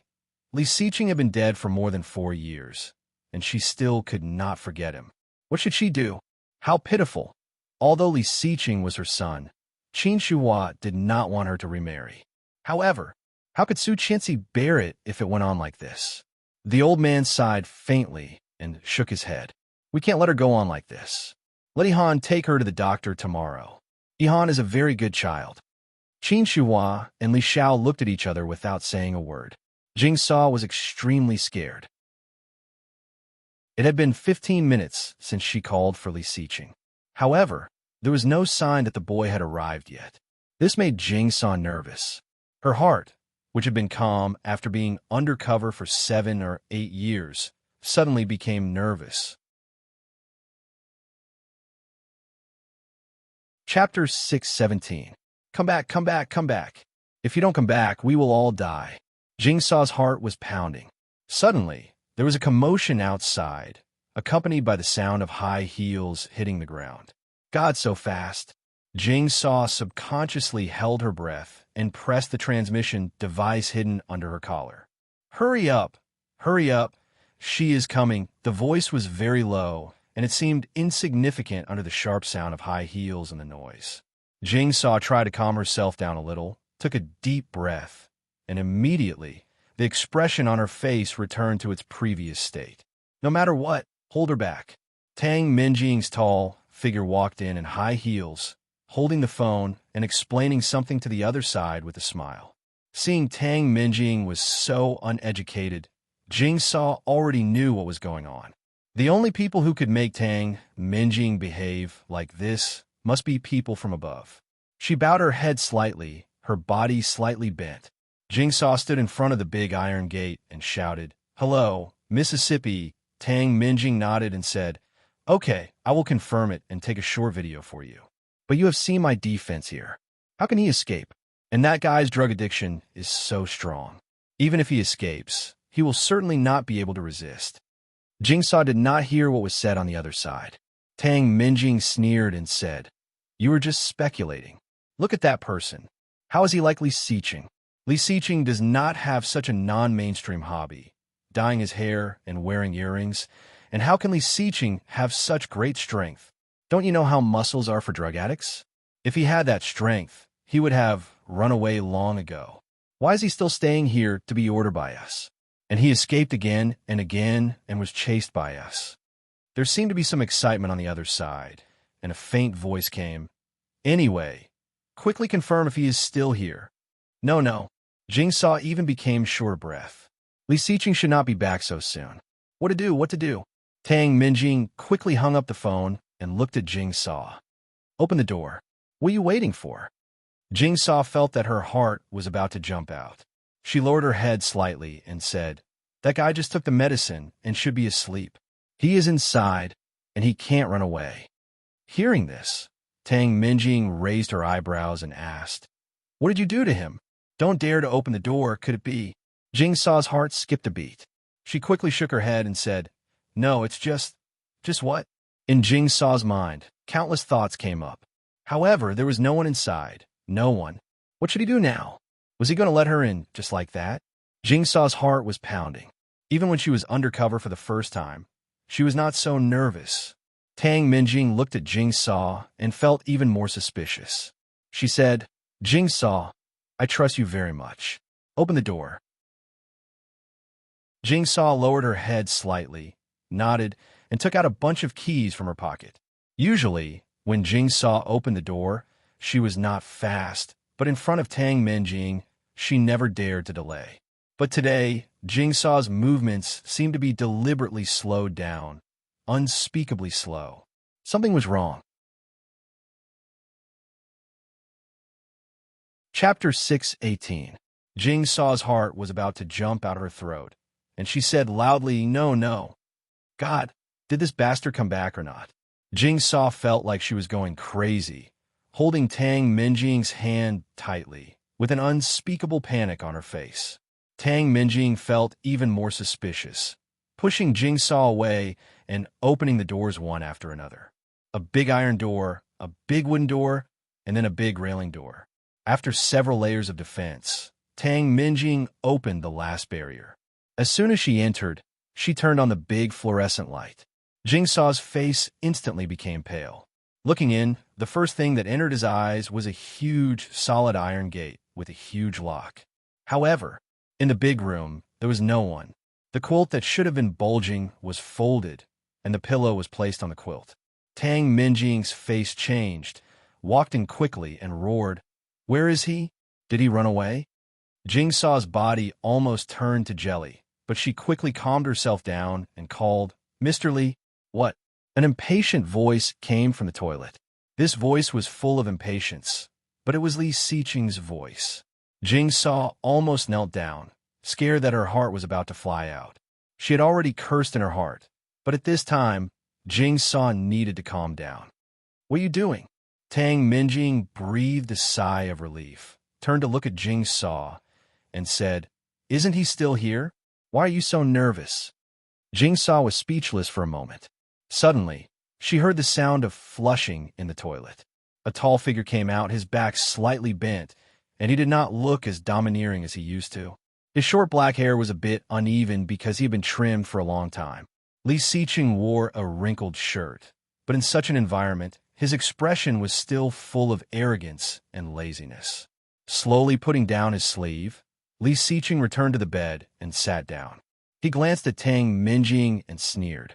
"What? You swallowed half of my medicine. What else do you want now?" Tang Minjing finally understood why Jingsaw was so nervous. Turning around, Tang Minjing glared at Jingsaw and asked, "You swallowed half of his medicine?" Jingsaw looked more nervous and took a step back. Seeing Jingsaw's expression, Tang Minjing's face softened. She turned to look at Li Siqing and sneered. "It seems that even without half of the medicine, you are still fine. You won't die so soon, right?"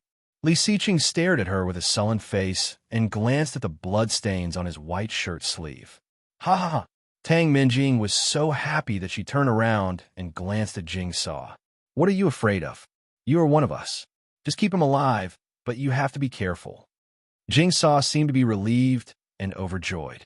She nodded and said, "Yes, miss." Tang Minjing took out her cell phone and took a video of Li Siqing. Then she sent it to the people on the phone and said, "Look, I have him here. Don't worry." Twisting her waist and walking out, Jingsaw gave him a deep look before turning off the light and locking the door. Chapter 619. TL and LS had been cooperating for less than a month.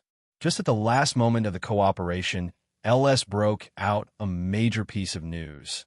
There was a problem with the contract provided by TL. This was a trap within a trap.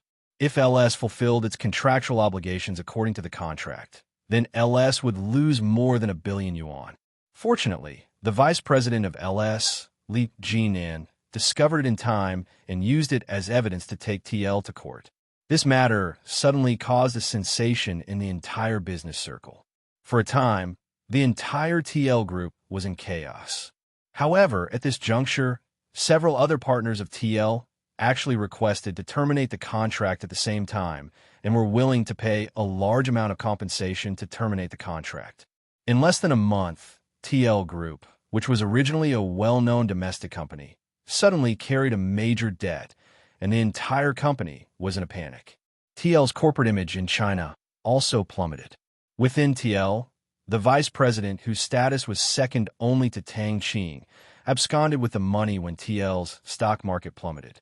However, on the 28th day, the two sides suddenly negotiated privately.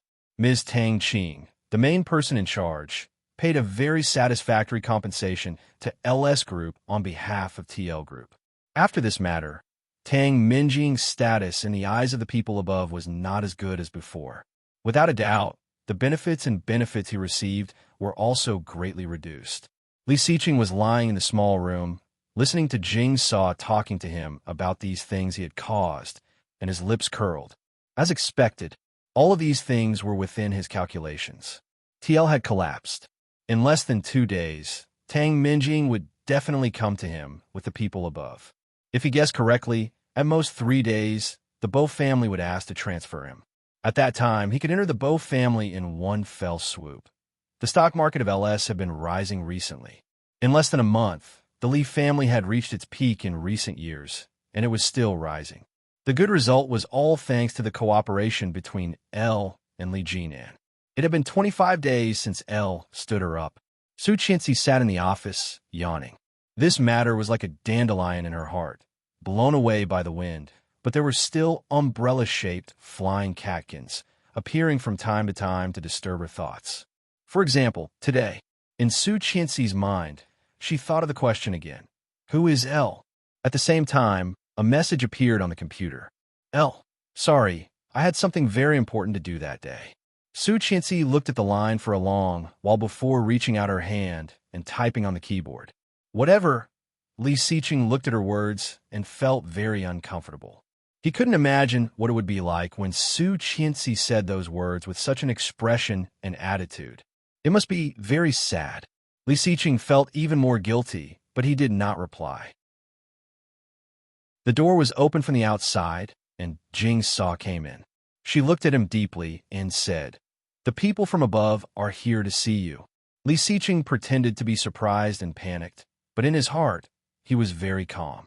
It was finally here. Do you know that I've been waiting for you for a long, long time? Elle did not reply. Although it was expected, she still couldn't help feeling disappointed. Was this guy's apology serious? No sincerity at all. Lowering his eyes, the phone on the table vibrated. It was a WeChat message. Lu Yihan. Tonight, Kingstown Tower, top floor, 7:30. I will wait for you. I recommend my friend Su Zhishui's new book, Hidden Husband, Playing with Heartbeat. Hey, you don't move. Don't move your mouth. Chapter 620. Lu Yihan. Tonight, top floor, 7:30. I will wait for you. She and Lu Yihan had not been in contact for a month. In the past month, Lu Yihan had not appeared in her sight. However, Grandpa mentioned Lu Yihan in front of her from time to time, praising him.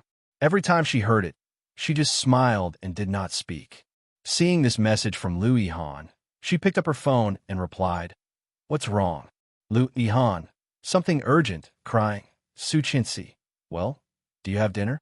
If you do, I will skip dinner later. Lu Yihan. Must have dinner, Su Qinxi. Okay, then I will work overtime. Lu Yihan. Okay. Su Qinxi called her family and told them that she was busy in the company until 7 o'clock. Then she went downstairs and drove to Kingstown Tower.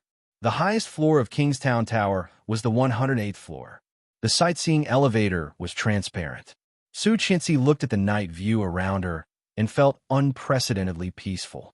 The top floor of Kingstown Tower was a sky garden. To come here, it required expensive tickets, so there would not be many people coming up. However, it was the first time for Su Qinxi to see such a quiet place. It was dark around, and Su Qinxi was slightly night-blind. Looking up, the moon was bright and the stars were sparse. The wind was a bit strong, blowing the hair on Su Qinxi's forehead gently fluttering. Carefully sticking out her foot, she called Yihan. There was no response. Suddenly, there were blazing lights around her. Su Qinxi's eyes were slightly hurt by the sudden light, and she subconsciously tilted her head and closed her eyes. Coming back to herself, she looked forward and saw that the lights in front of her were arranged neatly, forming a beautiful and wide path. On the path, there were beautiful, colorful roses, and the faint fragrance of roses filled the air. Just on the left and right sides of the path, there were beautiful and luxurious lights. Colorful lights surrounded the clear photos. There were photos of Su Qinxi in high school. At that time, her long black hair was tied into 2 ponytails that hung over her shoulders. She was holding a lunchbox in her hands and looking ahead. The quality was not high, taken by Lu Yihan. She stepped on the rose petals and walked along the path. Looking behind him, there were some who were smiling, some who were blaming him, some who were happy, some who were crying, and some who were scolding him with their hands on their hips. From a young and inexperienced girl, she slowly began to become a mature and gentle woman. She was gentle and playful. In the middle part, Su Qinxi began to hold the baby in her arms.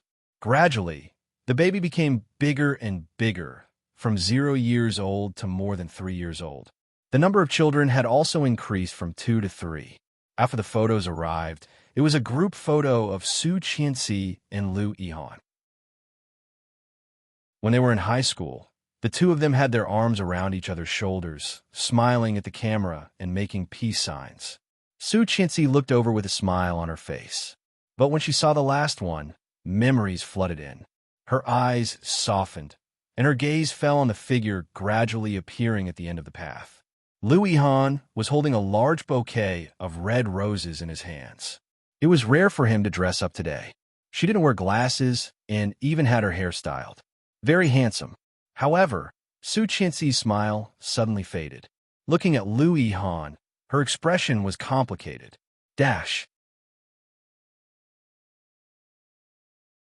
Chapter 621.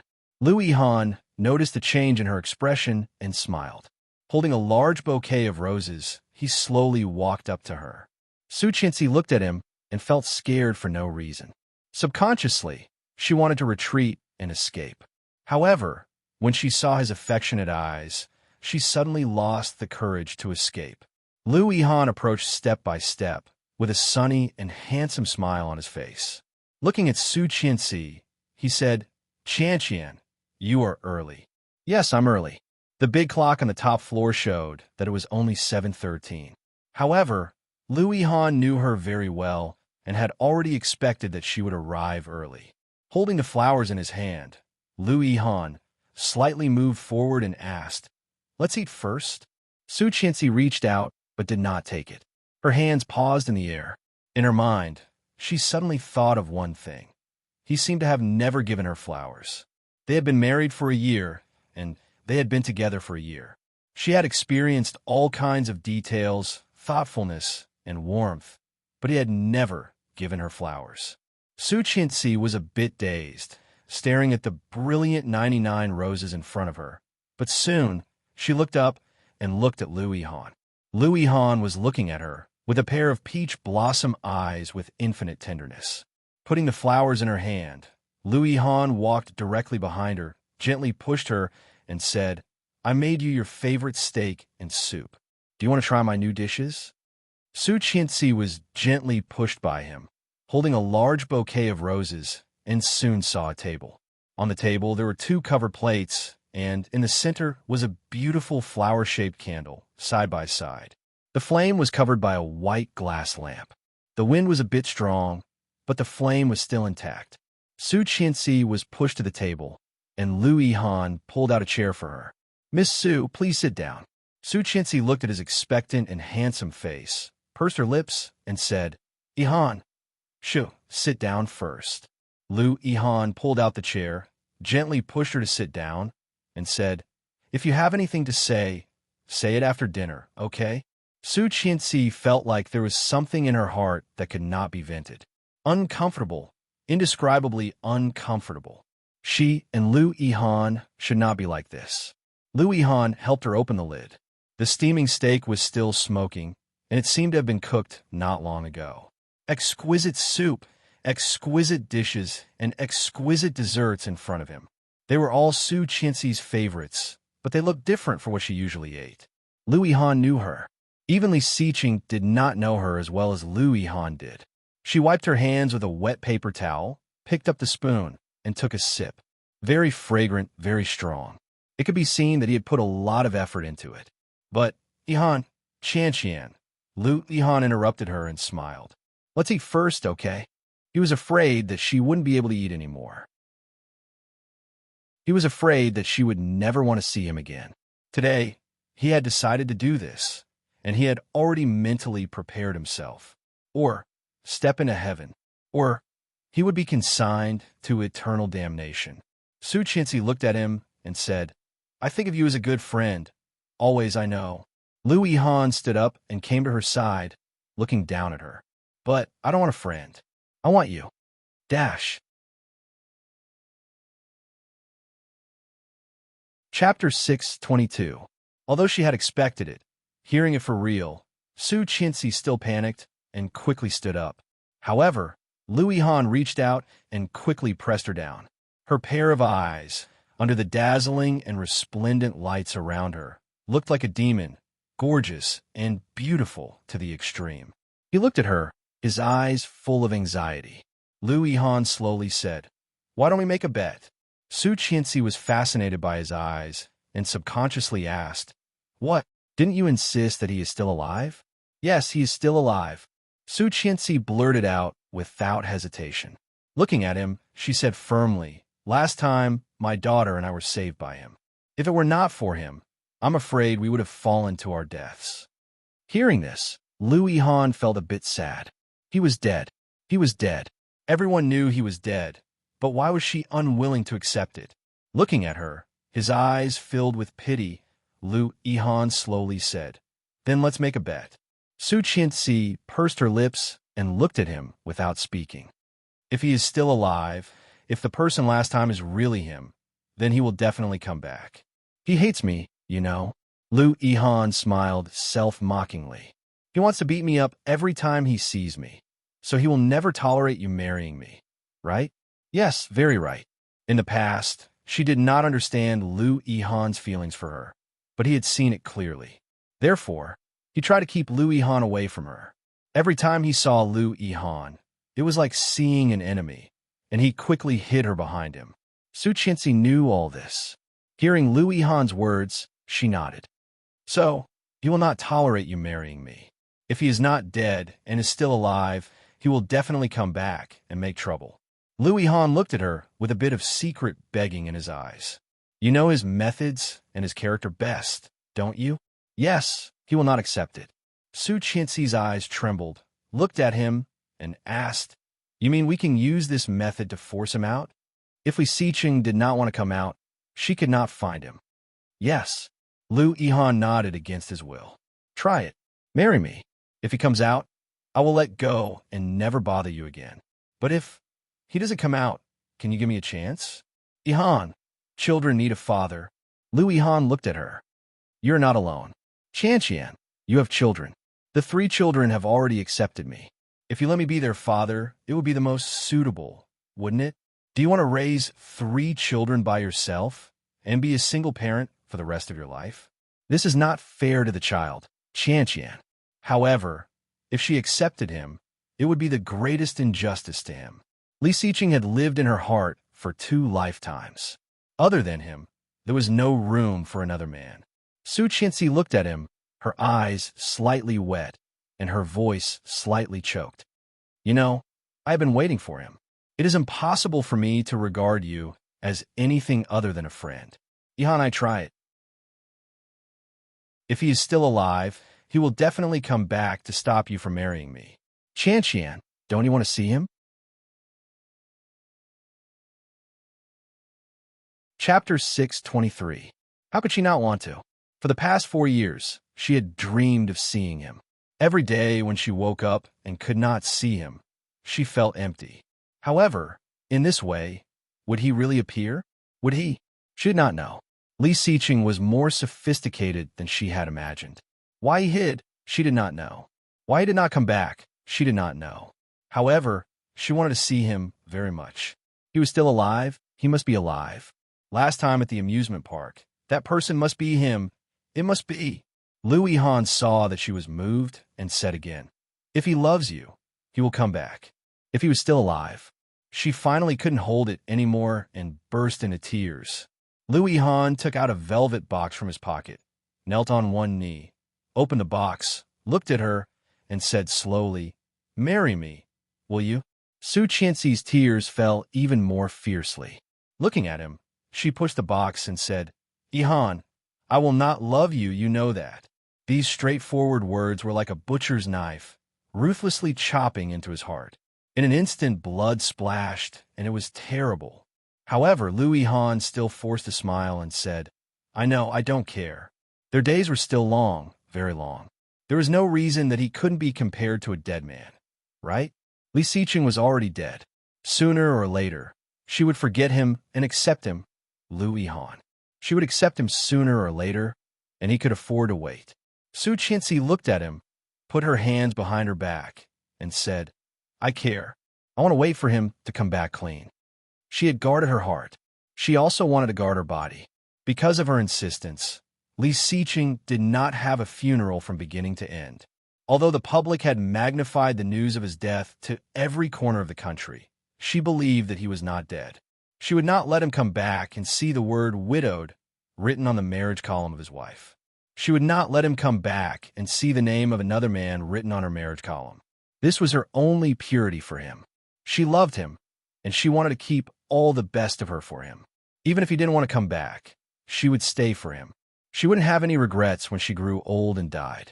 Lu Yihan's eyelids drooped, and his hopeful eyes dimmed inch by inch. He pursed his lips and remained silent. Su Qianxi took a deep breath and choked. Yihan, thank you. Lu Yihan felt that his eyes were a little hot, and the sour feeling in his heart was so overwhelming that he almost couldn't breathe. He didn't want her to thank him. All he wanted was her. That was all. Why? When Li Xiqing was alive, Lu Yihan could not compete with him. Now, Li Xiqing was dead, and he still couldn't beat him?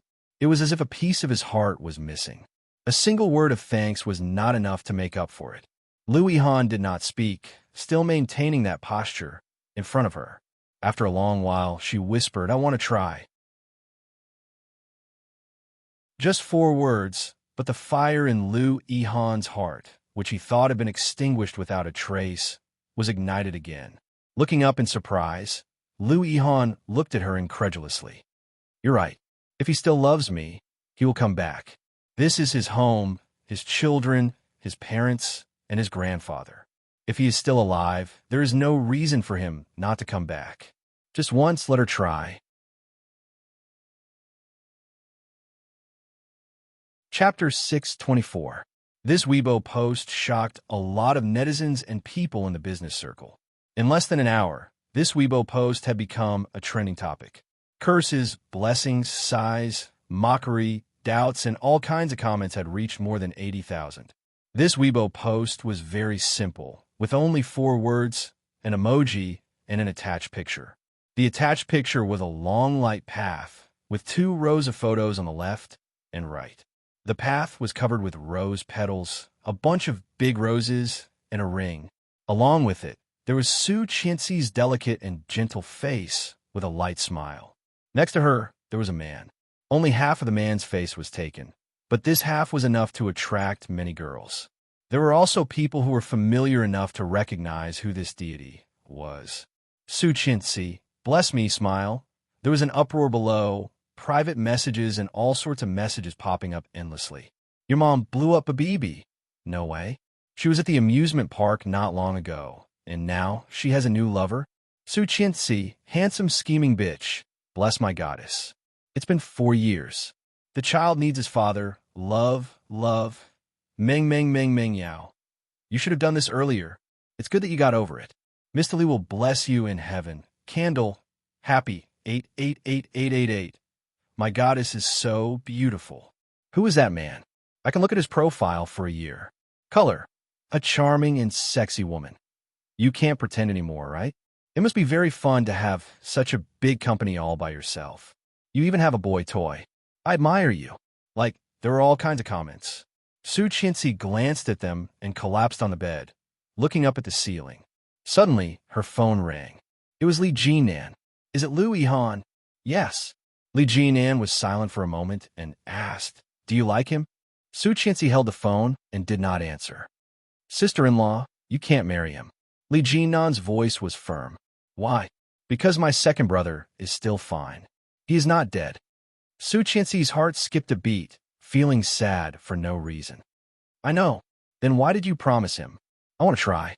She lay on her back. "If he knows the news, will he come back to stop me? If he cares, he will come back, right?" Li Jinan was quiet for a moment and asked, "Did you see the WeChat message I sent you?" "No." "Let me see." Su Qianxi put the phone on speaker and clicked into WeChat. She found that Li Jinan had sent her several messages, and there were many unread messages from various acquaintances. She clicked on Li Jinan's chat window and saw a few pictures. The first one was a screenshot of the chat history. Li 3. Since you can send messages, why don't you come back? "Oh, I'm fine, don't worry about me." Su Qianxi's pupils shrank, unable to believe it. What did that mean? Elle admitted it. Was he really Li Xiqing? Su Qianxi's heart raced. Glancing at the time, it was more than a month ago. The second picture was a photograph. This was the gate of a villa. A beautiful red BMW was parked at the door. Tang Qing was smiling and opening the door, holding a mobile phone in her hand. Undoubtedly, this villa belonged to Tang Menjing.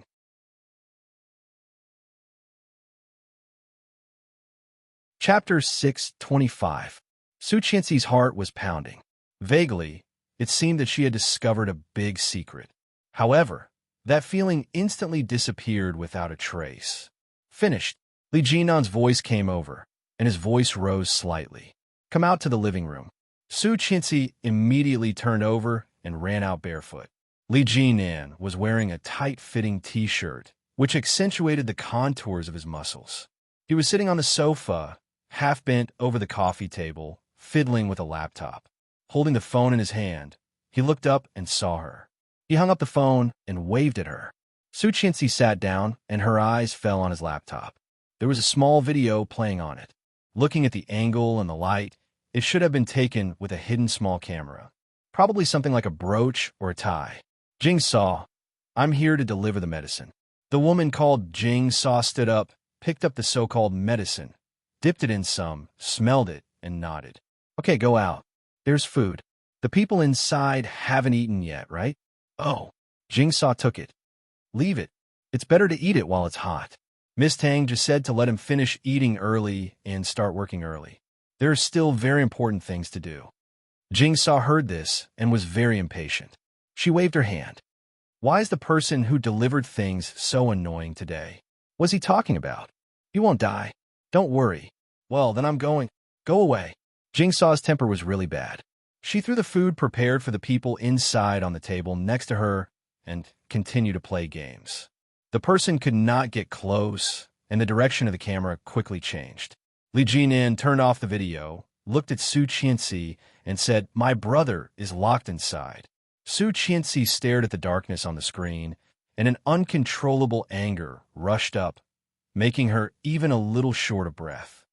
"The last time you saw it, the one who saved you and Ursu in the amusement park should also be my brother," Li Jinan said lightly, using the mouse to click on his chat account and the chat window with L.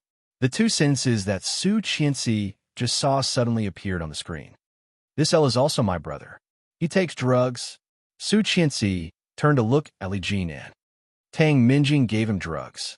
You heard the recording. You fought with him before. You should know that he's skilled and strong. Does he look like a drug addict?" Just by looking at the short, blurry video in the amusement park, Li Jinan knew that the man couldn't have taken drugs. He was able to hold Su Qianxi firmly with one hand. Even for people who did not take drugs, few could achieve such arm strength. "No," she blurted out without hesitation. "That's right. He must have his reasons for not coming back. Second sister-in-law, don't you know how he treats you? The three of us may have some differences in our personalities, but our tempers are the same. We are all from the same family."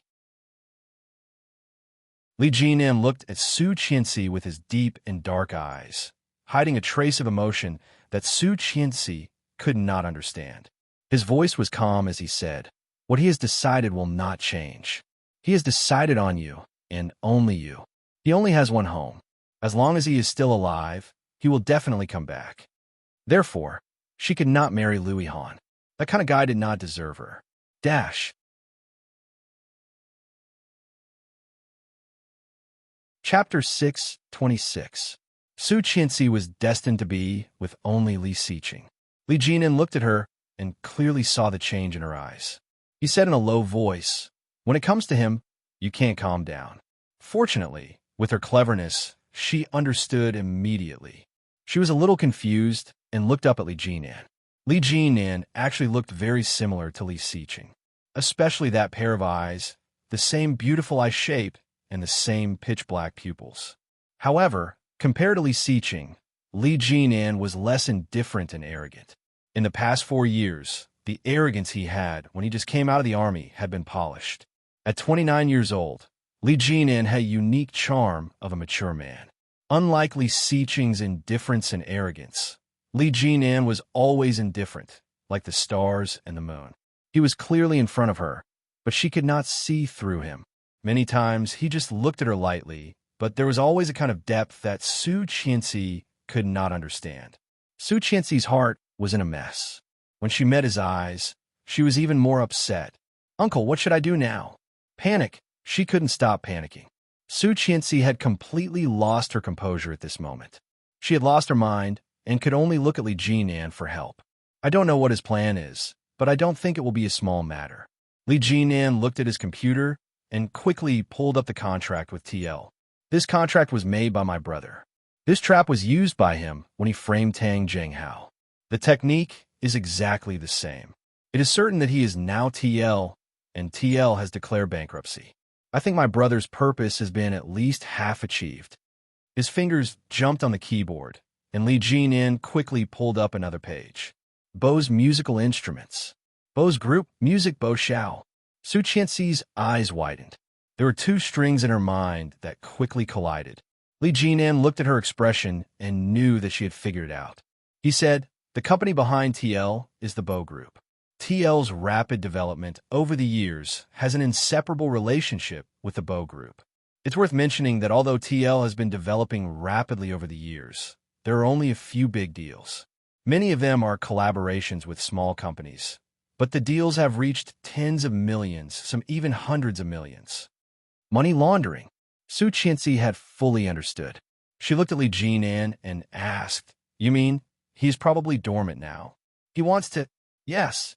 How do you know?" Su Qianxi could not believe it. "This is too incredible. Did he tell you?" "I'm just guessing, but I'm pretty close to the mark." Years ago, when Li Xiqing failed to arrest Tang Zhenghao at the airport and returned home with injuries, he had already told Li Xiqing, "Nothing ventured, nothing gained." Li Jinan saw all of Li Xiqing's troubles when his family was in trouble again and again. Therefore, this was very likely the reason. Otherwise, why didn't he come back? In addition to this, Li Jinan really could not think of any other reason. However, Su Qianxi's heartbeat suddenly accelerated a lot. Subconsciously, she thought of her previous life. Chapter 6:27. Su Qianxi looked at Li Jinan, her heart beating faster and faster. The guess in her heart seemed to have been verified. The more she thought about it, the more likely she felt it was.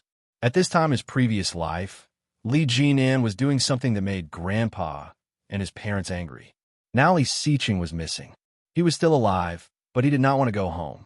Now thinking about it, it was very likely that he did not want to go home. What Li Jinan did in his previous life was just a deal with the drug dealer. Yes, it must be so. In this way, everything could be understood. The truth of the matter had gradually become clear. Su Qianxi's heart seemed to be equipped with a mirror at this moment. Is that so, Mr. Li?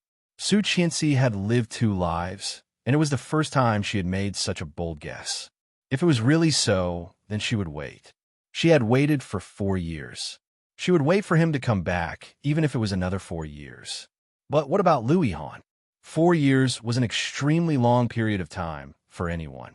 For Luo Zhan, it was more like 4 centuries.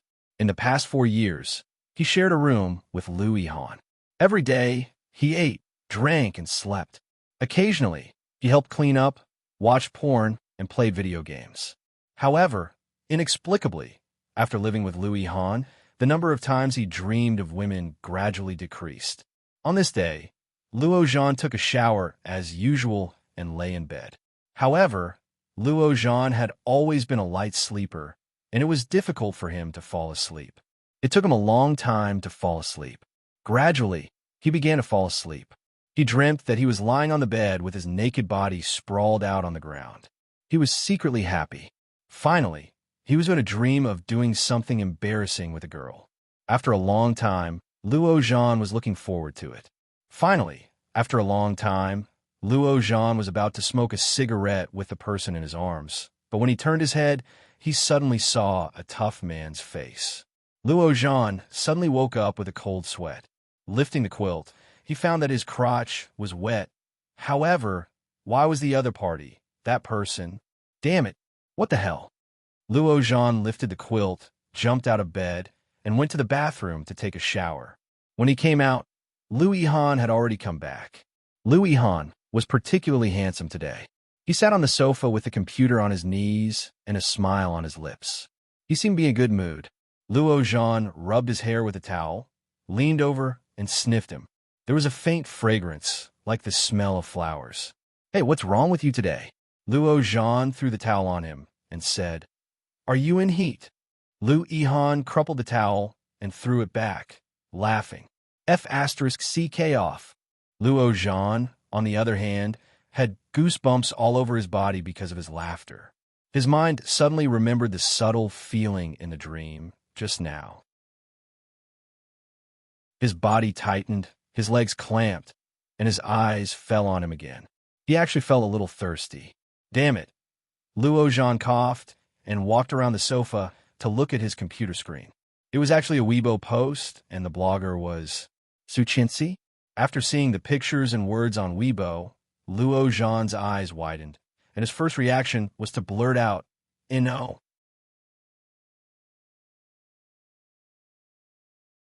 Chapter 628. Louis Han turned his head to look at him, his handsome eyebrows knitted, and asked why.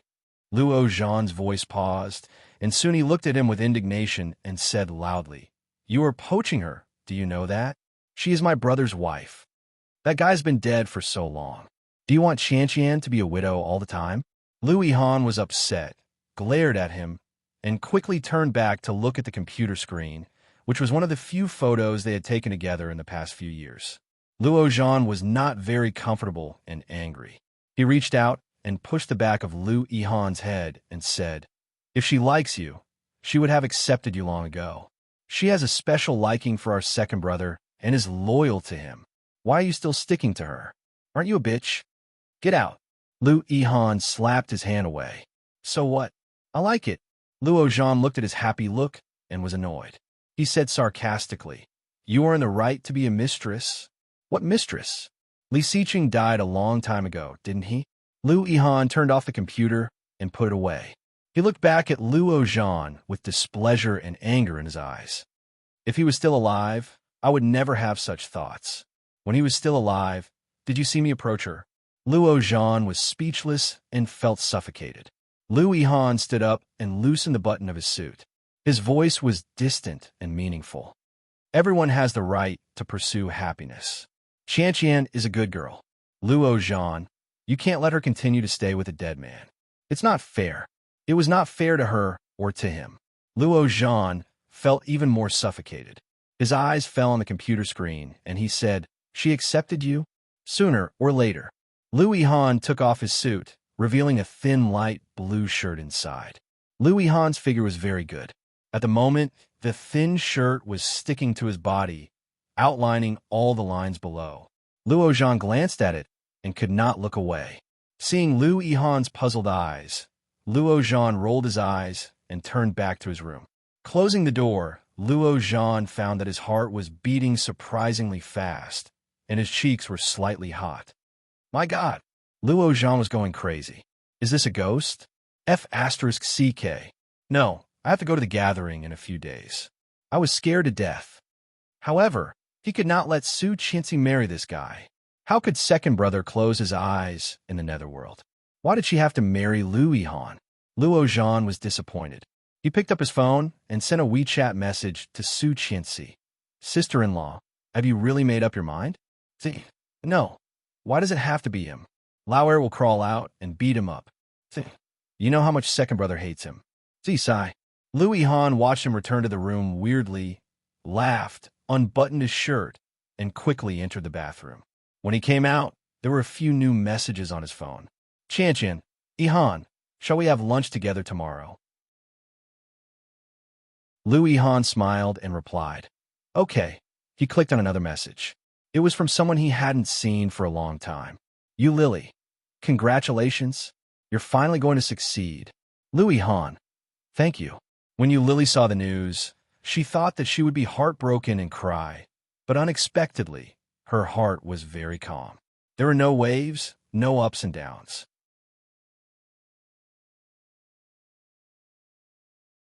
Chapter 629. 12 years. Lu Yihan had been with Su Qianxi for 12 years. How many 12 years could there be in one's life?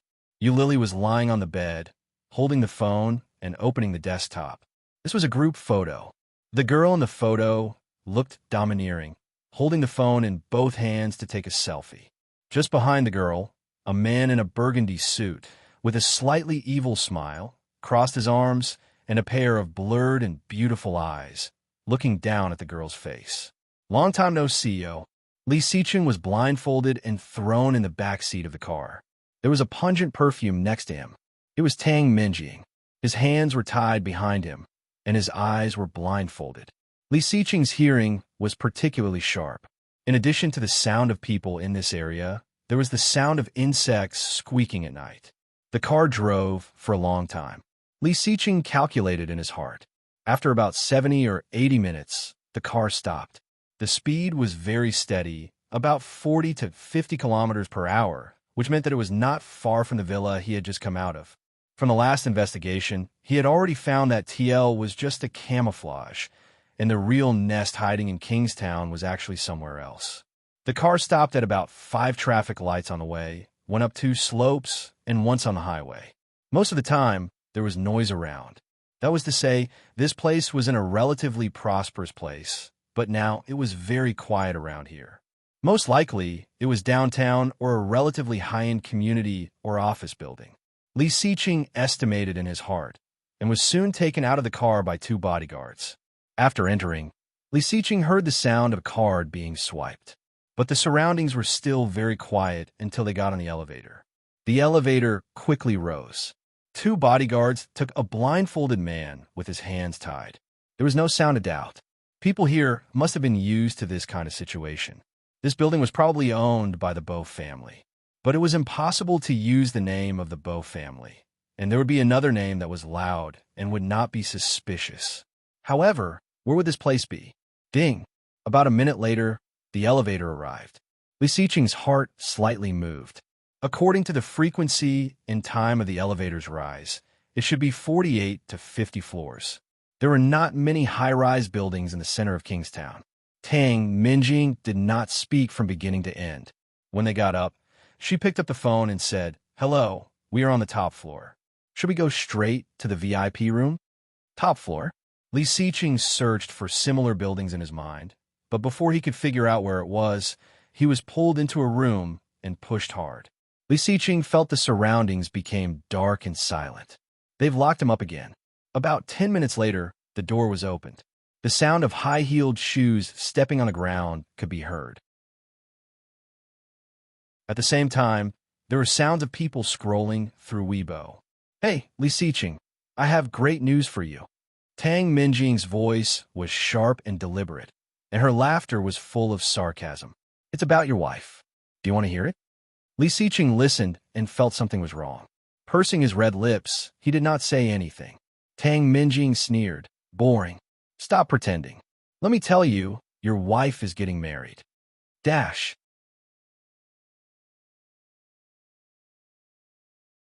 Chapter 630. His wife was getting married? What did that mean? Li Siqing looked in Tang Minjing's direction, but his eyes were blindfolded and he could not see anything. Tang Minjing clearly noticed that his indifferent expression suddenly became cold. His jaw tightened, exuding an indescribable charm. Seeing this, Tang Minjing slightly lowered her eyes and laughed even more sharply. She said, "Ah, what a perfect match. This Lu guy is quite handsome." Looking at the phone, she went behind Li Siqing and took off his blindfold. "Do you want to have a look? This man is as good as you, right?" She handed the phone to Li Siqing. In that photo, she was smiling, and beside her, half of Lu Yihan's face was in the mirror. The scene was really romantic. Li Siqing's hands, which were tied behind him, unconsciously clenched. Looking at the photo, his calm breath also sped up a bit. Tang Minjing saw his reaction. Although it was extremely small, she knew him very well. His reaction was enough to show that he cared about this matter. "So heartless. You have only been dead for 4 years, and your body is not even cold yet, and this woman is already thinking about remarrying. I thought she loved you a lot." Tang Minjing took off her shoes and sat on the bed with his back facing her. Reaching out, she slowly unzipped her dress. She used to be so good at pretending. "When you were beaten half to death by my men, she cried so hard." Tang Minjing looked sympathetic. As she spoke, her upper body was already naked.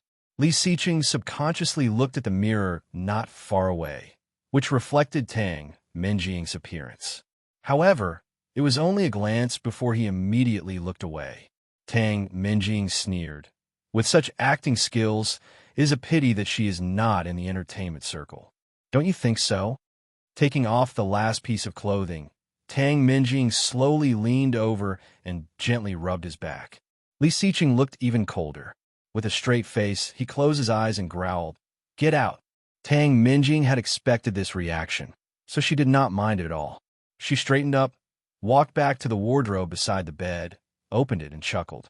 "She doesn't want you anymore, and you're still staying chase for her? Is it worth it?"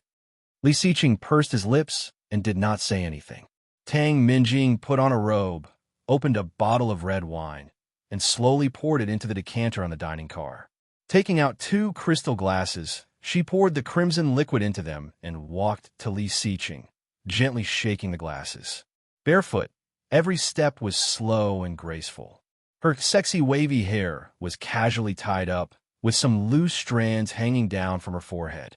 It was a little messy, but it was enchanting and enchanting. Naturally, he had to first ignore her stiff and pale face. With his eyes closed, Li Siqing clearly sensed that she had walked up to him.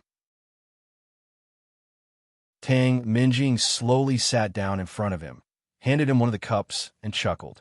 "Have a drink." Li Siqing did not open his eyes and ignored her. In Tang Minjing's beautiful big eyes, there was a trace of loneliness. She put down the 2 cups and leaned forward on her knees. Li Siqing clearly sensed her approaching, slightly turned his head, and stepped back.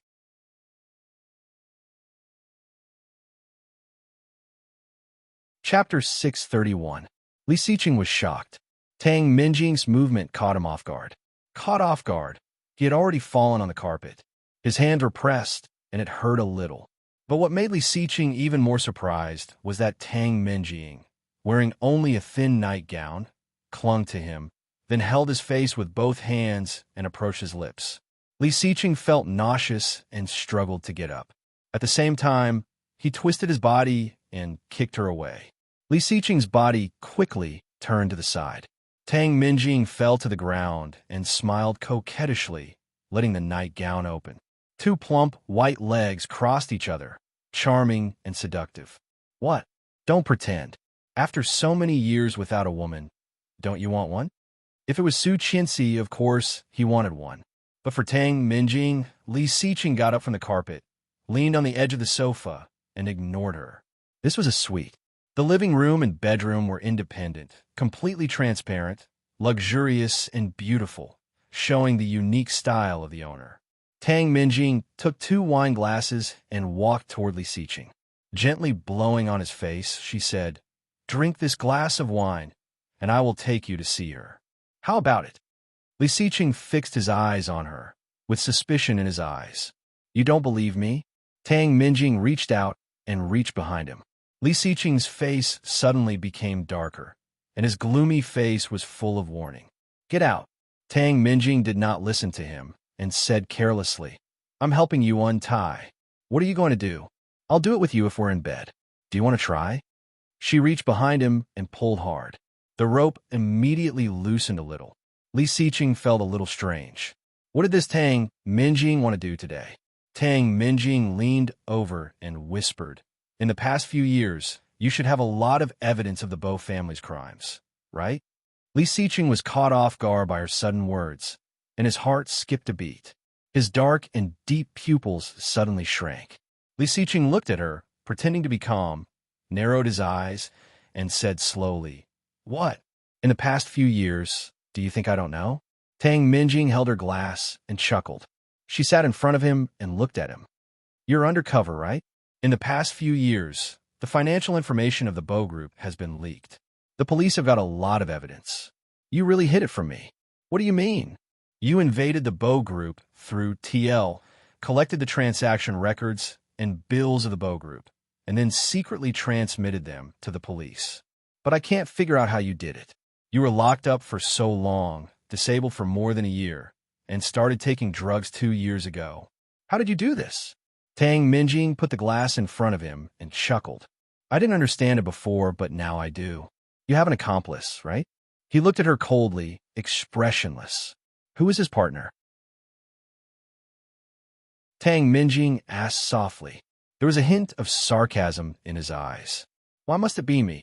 You're tuning in to the Romance Rendezvous YouTube channel. We're so grateful for your support, and don't forget to subscribe to join us on this incredible journey through captivating stories.